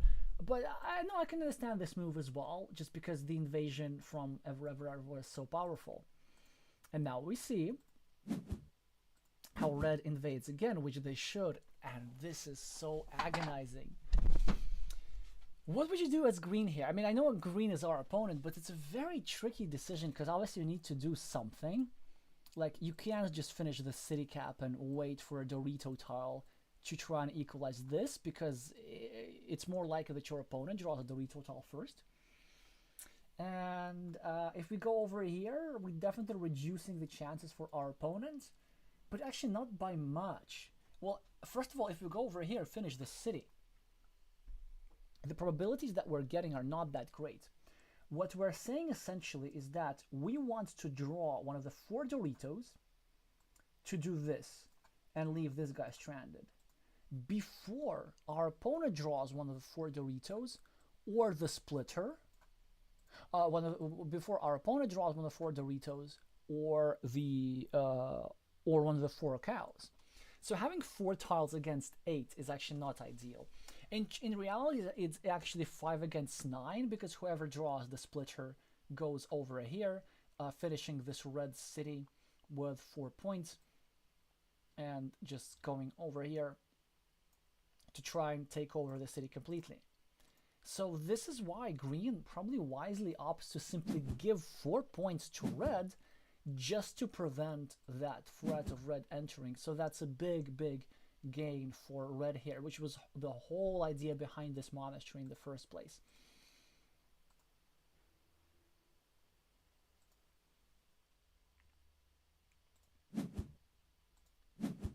So yeah, 5 points here for red, also leaving a city cap next to his monastery. Powerful move. Green responds trying to block over here, which I think is really not the best timing. As green, I would just allow red to finish the city, because it's like you're not really blocking that much. You're just blocking you're not blocking a meeple, you're only blocking points. It's a 3-point move. Because the fates of these 2 meeples are tied together. And if I were green, I would just really try to urgently catch up on points, maybe go over here, or go over here for some insurance, like if I want to make a prophylactic move, want to avoid the invasion into the city through the square, or build up the monastery, do any number of things. Because this is also starts attacking this city, which actually as red you could take advantage of now. Well, not right now. Oh, interesting. Yeah, okay, so this move from Nick, I wouldn't have done that. I would have rather gone over here, just finish the road, forget about this meeple, or go over here and try to put pressure on this square. So certainly both were options. And you see, so now we get the road monastery, which would have been nice in that spot, but we can't. So then we just place it into the spot, which is sort of kind of acceptable, still controlling this little road, 3-point road, which you're going to get later, and this square. So we will be benefiting from that position as well. Green wants to be greedier with their city, which is understandable. We get 4 points. Our opponent scores 2 points for a road next to their monastery, pre-building a 5-point loop, which would benefit them because it would add an extra point to their monastery as well.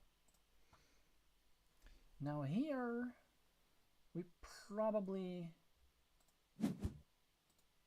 attack the city. That's interesting. Actually, I rather like this. So there are still 4 tiles remaining that fit into that square. And worst case scenario, we can still bail out with one of the 3 splitters as well, finishing our monastery and dropping a farmer. And let us not forget that in case we get blocked, in case we get blocked, things are bad. So as you see, Nick, you're playing really aggressively and a high variance game. I'm not sure what to make of this. Certainly this move actually I kind of like. The issue that I do take is that it has a pattern which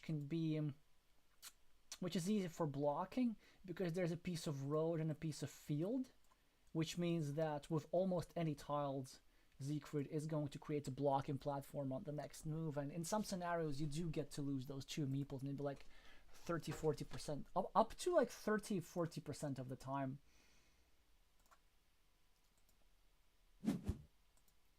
So here, of course, we defend, because had we not made that move, Siegfried would have gone over here with a curve, and then this square would have been gone completely. Siegfried can't block, so he's starting a new road, and then here we get to defend.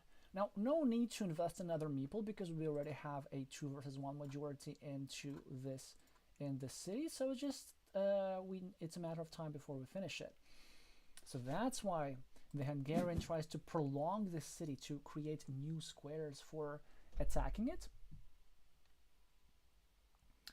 And at this point, the city has so many points. I think it's up to 20 when it's all will be unified, especially given the fact that when Nick draws one of the two remaining, when you draw one of the two remaining cow tiles, this meeple will go back to Red's hand. That it's actually not so important to finish it. It's just important to preserve the points and to start covering up attacking squares. So a move that I'm thinking is maybe this. This is an option, except that it messes with the monastery a little bit. This is also an option because it covers up the opportunity to invade over here. And actually, if let's say Siegfried had an extra meeple, and if he drew a cow tile, or yeah, he could go over here with a cow tile and meeple this. And these sort of connections, this pattern through a triple city tile, it's very hard to block because there are the city pieces pointing downwards and city pieces pointing downwards as well. So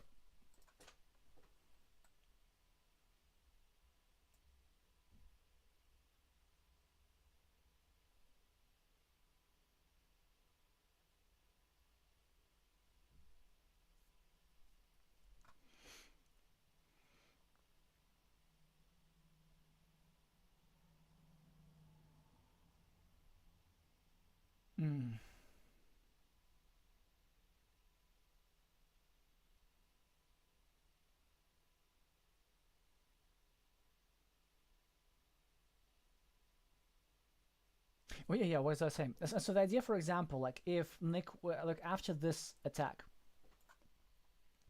if Siegfried were to, if Nick were to go over here, try to block that square, then suddenly Siegfried could go over here, getting himself some extra opportunities of connection, foregoing the square in its entirety. But let's say if you place the tile over here, and the meeple over here, if Red chooses to take a city cap to block, then suddenly Green can go over here and place with another meeple with a city tile to connect through the cow tile 2 meeples at once, overrunning this field altogether, the city altogether. So this square is actually quite important to cover up as well. So going over here with a triangle is not unheard of as well. But instead you finish your road. I'm not sure how I feel about that. I would really start covering up those squares. Yeah, because the road you can finish later, and the road can't really be obstructed.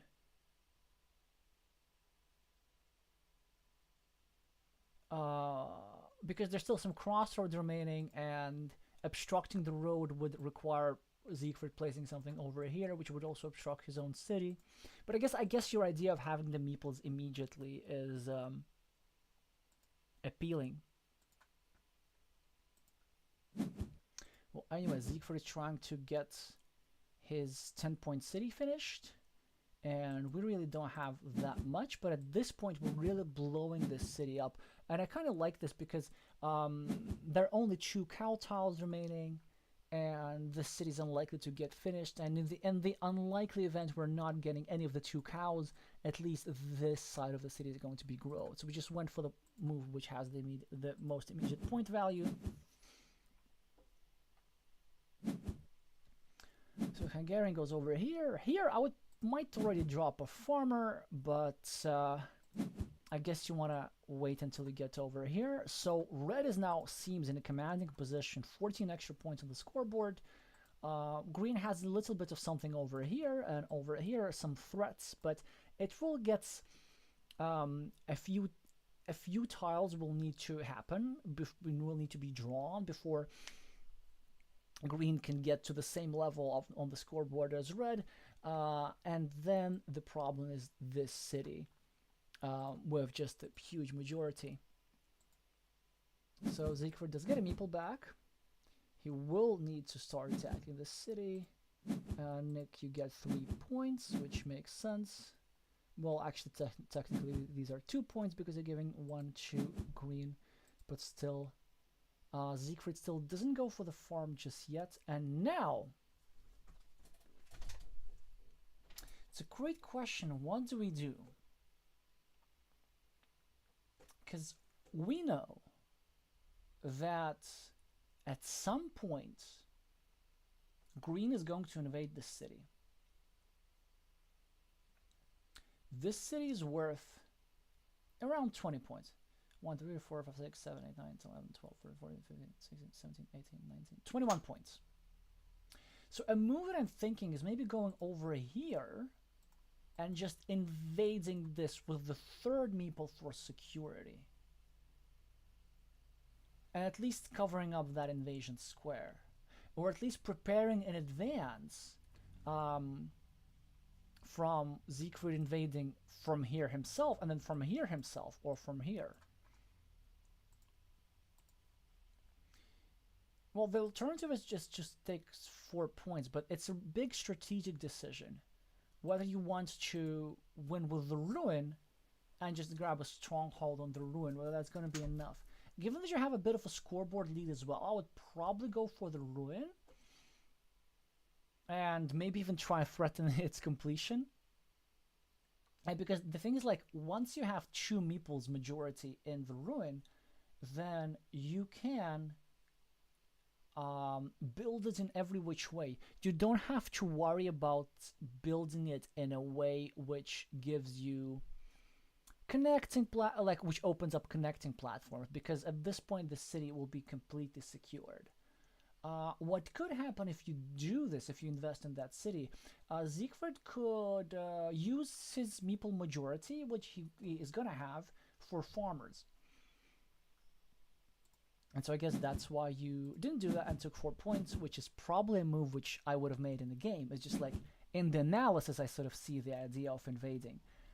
And the idea is that we maybe let Siegfried invade, and let him tie the city and spend the energy. This is exactly what he does. And now we get the meeple majority on the field instead. So I see your strategy here, and I really, really like that decision. We see that idea in chess a lot, how one type of advantage you convert into a different advantage. So your advantage on the ruin, you instead converted to your advantage on the scoreboard and on the meeple count. And instead of going for, and basically now you're foregoing the ruin as well, and claiming the field.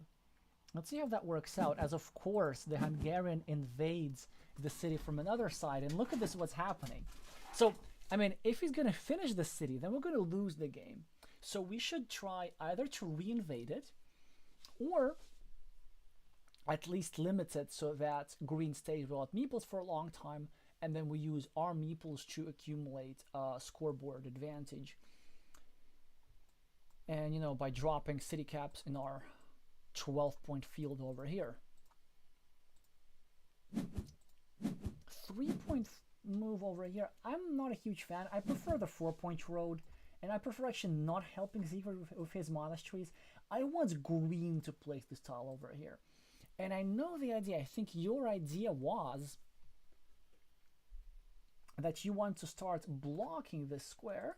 For example, if you get a cow tile, then there would be only 1 dagger tile remaining to fit over here. But the thing with that scenario, well, first of all, not all that likely, given that there are many row tiles remaining, and it's just in all likelihood Siegfried will be able to go over here and build up. But second, your good blocking tiles are really few and far between.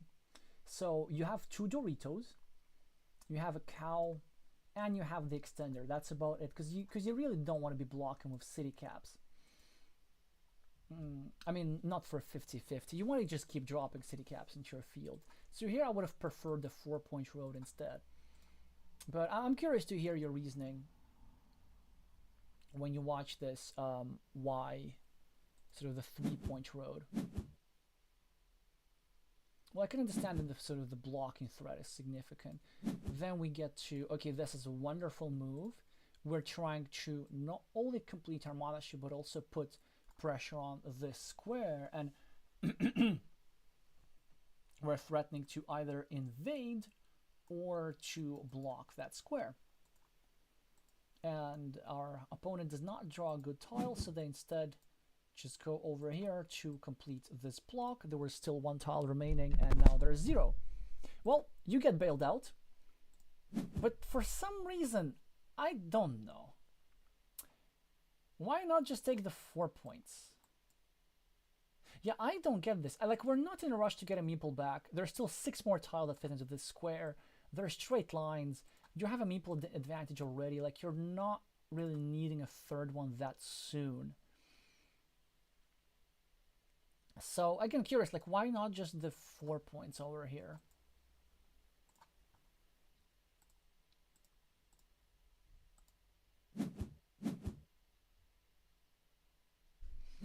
So we draw a tile to connect to Siegfried's ruin, but only after he already drew a tile that goes over here. And actually, if we're not careful enough, this city is live.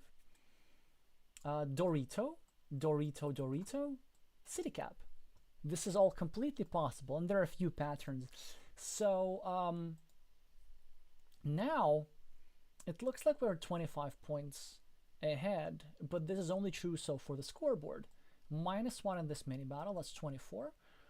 Plus 12 because of the field, that's nice, that's 36. But -13 because of these monasteries, that's 23. And the ruin was like 25 points, so we're actually like at -2 at the moment. We're presuming that Siegfried connects. I mean, we have all the meeples in the world, and so we're in a good position. But Siegfried would first need to go over here and over here to actually get his monasteries back. But we just, at some point, we will need to do something about this city getting completed. But for now, these city caps are too good to pass up, and you start a second field, which is a very strong move because it borders, like, this bordering city cap pattern is so annoying to deal with, because as soon as you get something like this, a starting tile, then you score 4 points for the city, 3 points for the field, and 3 points for the other fields. You're setting up a 10-point move. And also, like, Siegfried doesn't really have time to block this because his monasteries are sensitive, so he needs to continue. And I think he found, oh, he does block. I wouldn't. Because, like, as ever here, for example, I would just go over here and try this blocking attempt. But instead you decide not to do that, knowing that there's 1 more tile remaining. And I mean, it's interesting that you do that.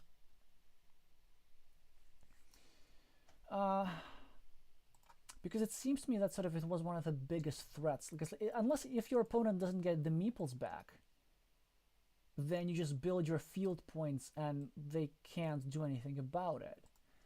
I think the issue was if they were to draw this tile immediately, then they would be able to even get a 6-point city along. Yeah, I mean, I can see how that can be a problem. And so instead you're starting your threats of your own. And here I think your opponent should have gone over here and reduced the number of tiles that fits into the square to just 3, well, including the Dorito, and tried the blocking attempt. Given that there are no daggers, they could also block this in the process. Like, that would be super useful. But instead they're busy with a monastery. Again, like, I really don't quite understand the prioritization on the part of their opponents, because they chose to use an important tile for the monastery for blocking an empty feature. But they didn't want to do that with this tile on blocking on feature that you already own.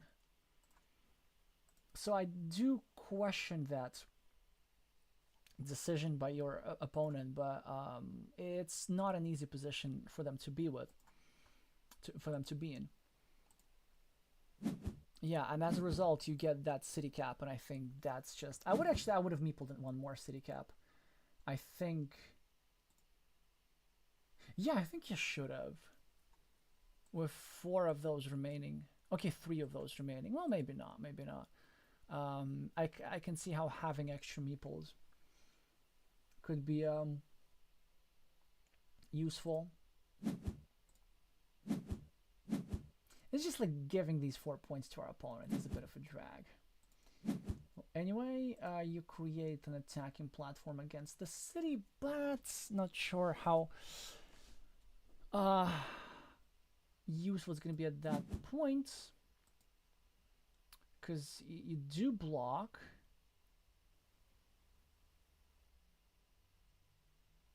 Now let's count the points again, and let's see what has changed. So we're 27 points ahead on the scoreboard.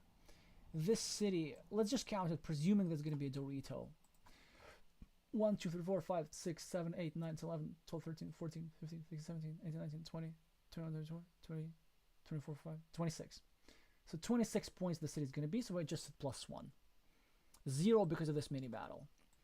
And what essentially we're having is basically this city versus the scoreboard, and monasteries versus the field.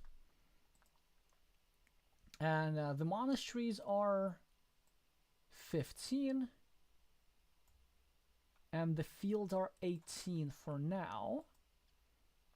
And you have an extra meeples. Yeah, so you should be winning this at most times. However, there are some patterns how your opponents could get 2 straight lines and maybe finish a 5-point road over here, so it's something to watch out for. Now the question is, like, what's the biggest threat? Your opponent outrunning you with the monasteries, or your opponent actually getting 4 tiles to finish this city, which, believe it or not, should you believe it? Yeah, it's still possible. Cow, city cap, Dorito. Oh, actually, no. I think, yeah, the system counts the Dorito that we already have in hand, so I don't think it's really possible to finish that city, which means that we don't need to block, and we could just work on our fields. Or in the monasteries, we could pressure the monasteries. So you choose to go upstairs, which makes sense, and adding an extra city cap into this field. Siegfried does get an extra tile with a shield.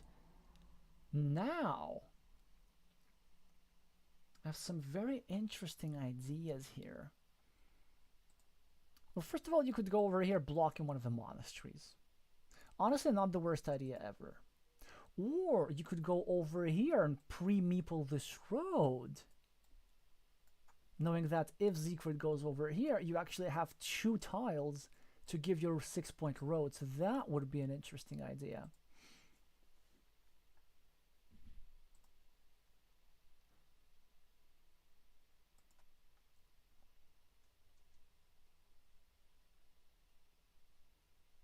Let's see what you do. Okay, oh yeah, that's reasonable.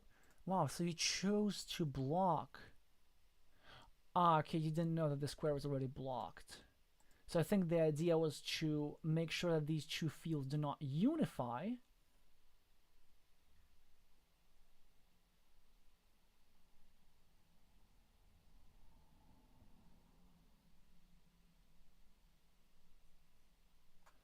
But this was already done.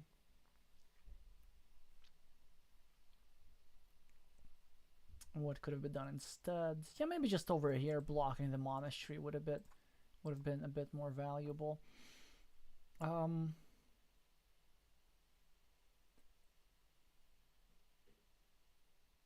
you have 21 for the fields, and Siegfried has. So basically, Siegfried is a -5 at this point from their perspective. And I think the way for them to win the game is to get the monastery's meeples back, which is going to give them 3 more points and 2 meeples. They're gonna be at -2, but they're gonna have meeples, and they just can spend them anywhere. But instead, Siegfried chose to go for the field, which I think is a mistake. I think their best shot was actually outrunning Siegfried, and yeah, it's ever. And so I think, yeah, kind of that whole being a bit splurgy with roads, that what's made it slightly tricky, because now well, I mean, there's several ways to win this as Nick. I mean, you can just go over here and block this farmer. And you're gonna stay at +2 with 2 meeples to go. I mean, that's certainly one way option. Another way an option is to go over here and take 7 points for the monastery, knowing that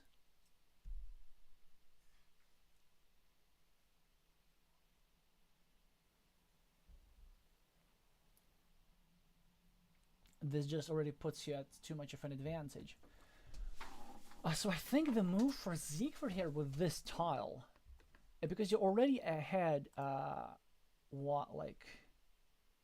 presumably, okay, let me think about this. So he was -5, -2, then this gave you 7. So you're up 5 again. Oh, but these 3 points are also now in your field. So you're now up 8 points. How does Siegfried make up 8 points? You see, if he goes over here, he technically makes 12 points by equalizing this field. And so he's going to be 4 points ahead. But you have a meeple, and it's actually not... Wait a second, it's actually not quite obvious how you're going to use that meeple.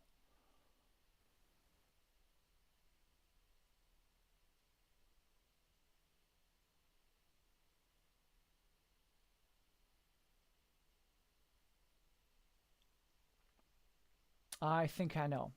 I think I see the idea here. But yeah, so Siegfried connects to the field, is now up +4.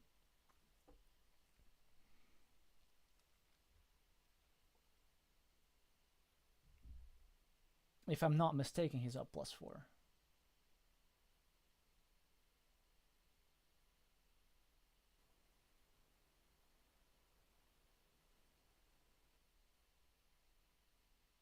I want to do a recount. Okay, so upper field equal. This monastery equals this. So Siegfried has 9. Has 8 for this monastery and 1 for this mini battle. And we have 9 over here. Oh, we have 12. Ah, I missed the 12 point. Okay, 12 points over here. So on the board, excluding the city, we are ahead 3 points. The big city, I think, should be 27, but let's do it again. 3, 5, 6, 7, 8, 9, 10, 12, 14, 16, 17, 18, 19, 20, 21, 23, 24, 26, 27, yeah. So this means that Nick is now 3 points ahead.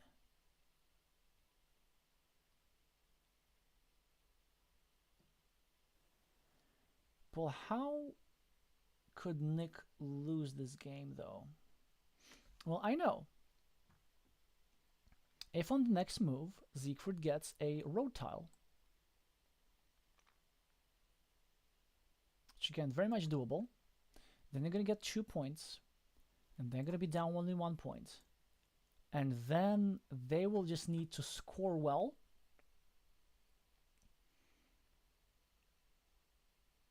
Better than ever, literally. Badumts. But it seems to me that it's not going to be enough necessarily. Because if they go for the straight line... Oh, yeah, no, they could get 2 back-to-back straight lines. That's the problem. And because they could also meeple this road as well. So they could get 2. Then they would get 5, so they would get 7. Which would put them at +6. And then would get something on their...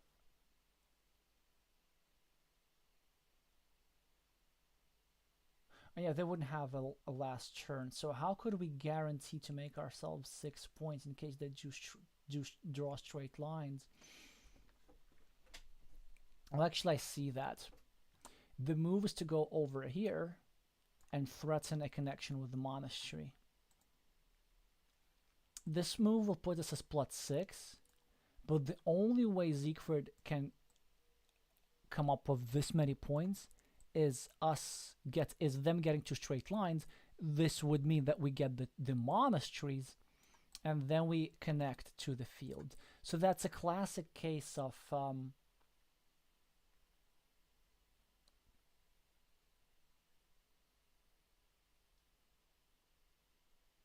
us needing different tiles from our opponent, and so our opponent cannot draw both the tiles that they need and prevent us from drawing the tiles that we need at the same time. So you did find the move, which I think puts you as +6.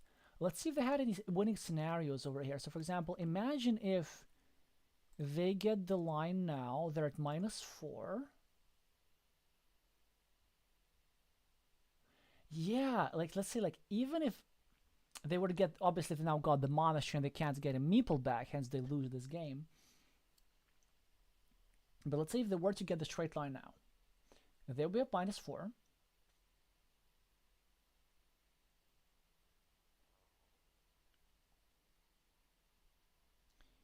And they would have one more meeple to spare. And here comes the beautiful part. They would need to draw the monastery, the last tile, because you're threatening the monastery. But if they get the monastery, there are no good monastery spots. You would need to, obviously this is a good monastery spot, but they can't place there because they would be letting you into the farm. So the best monastery spot that actually is on the board is like 4 points over here, or after this straight line is here, 4 points in any of these 2 squares. But this only ties the game, and this would leave you with the last tile, either a straight line or the dagger, which you can just use to add yourself 1 monastery point and win this game +1. Yeah, so that was a very, very nice insurance find. So a bit of an easier endgame than last time, how we can get ourselves a 100% chance of winning, but that's why this game's not going to take that long to analyze. Yes, Devaka, I agree that with the monastery, red should have blocked the field's connection. On the other hand, like I can also get this monastery move because let's actually think about this. So we block the field's connection, and we keep a meeple. Yeah.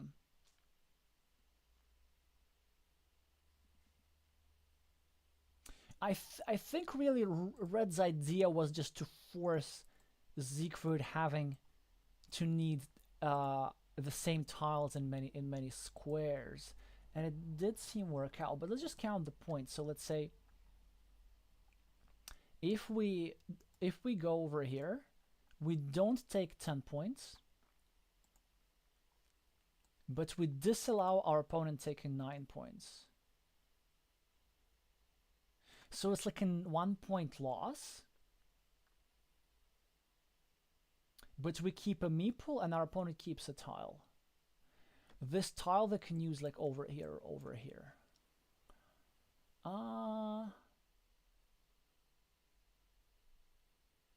Yeah, I think you still go for the block because you're still threatening to draw another monastery later if you can.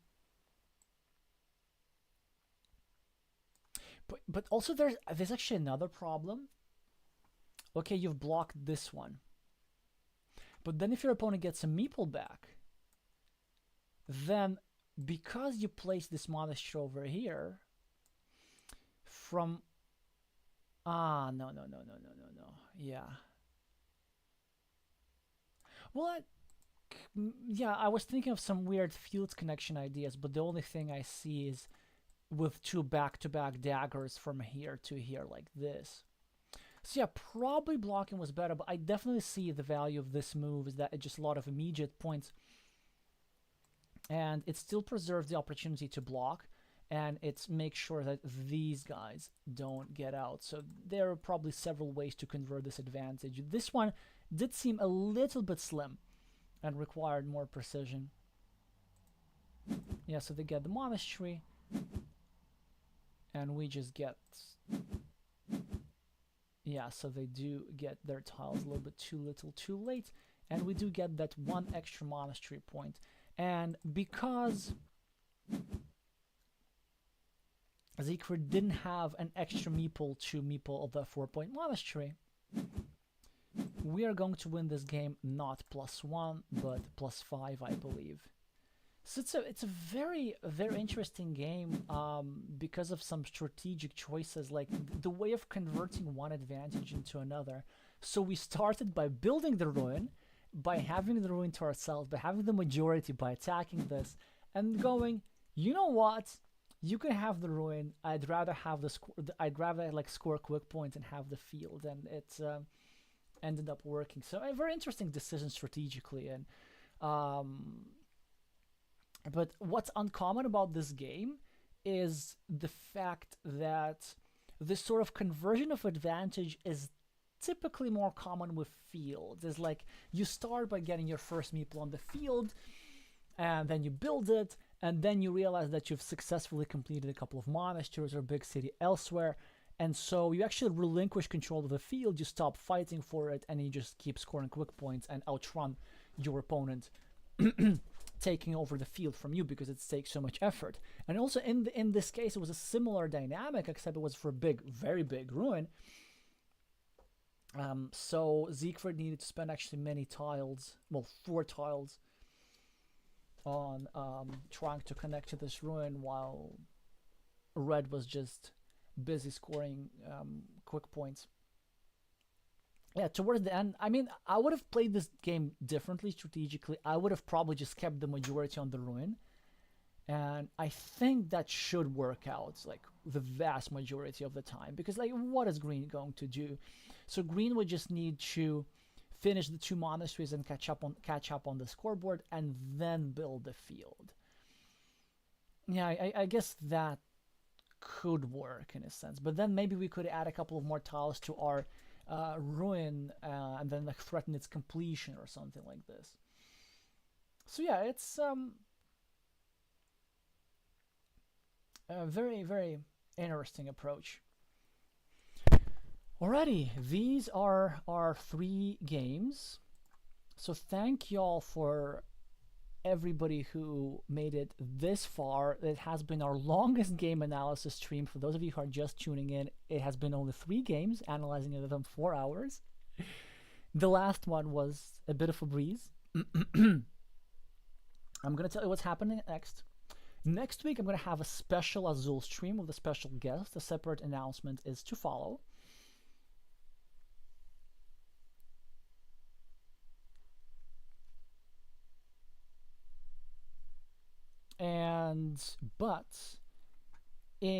I'm also going to make another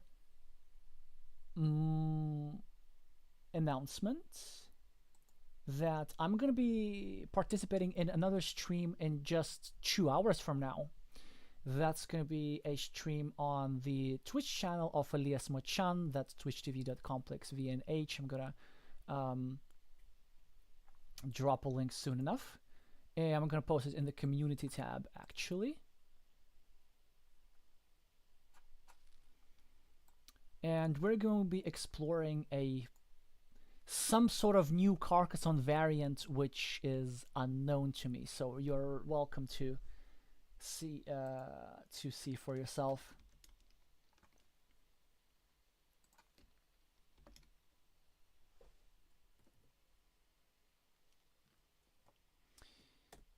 As for the game analysis streams, there is going to be more in the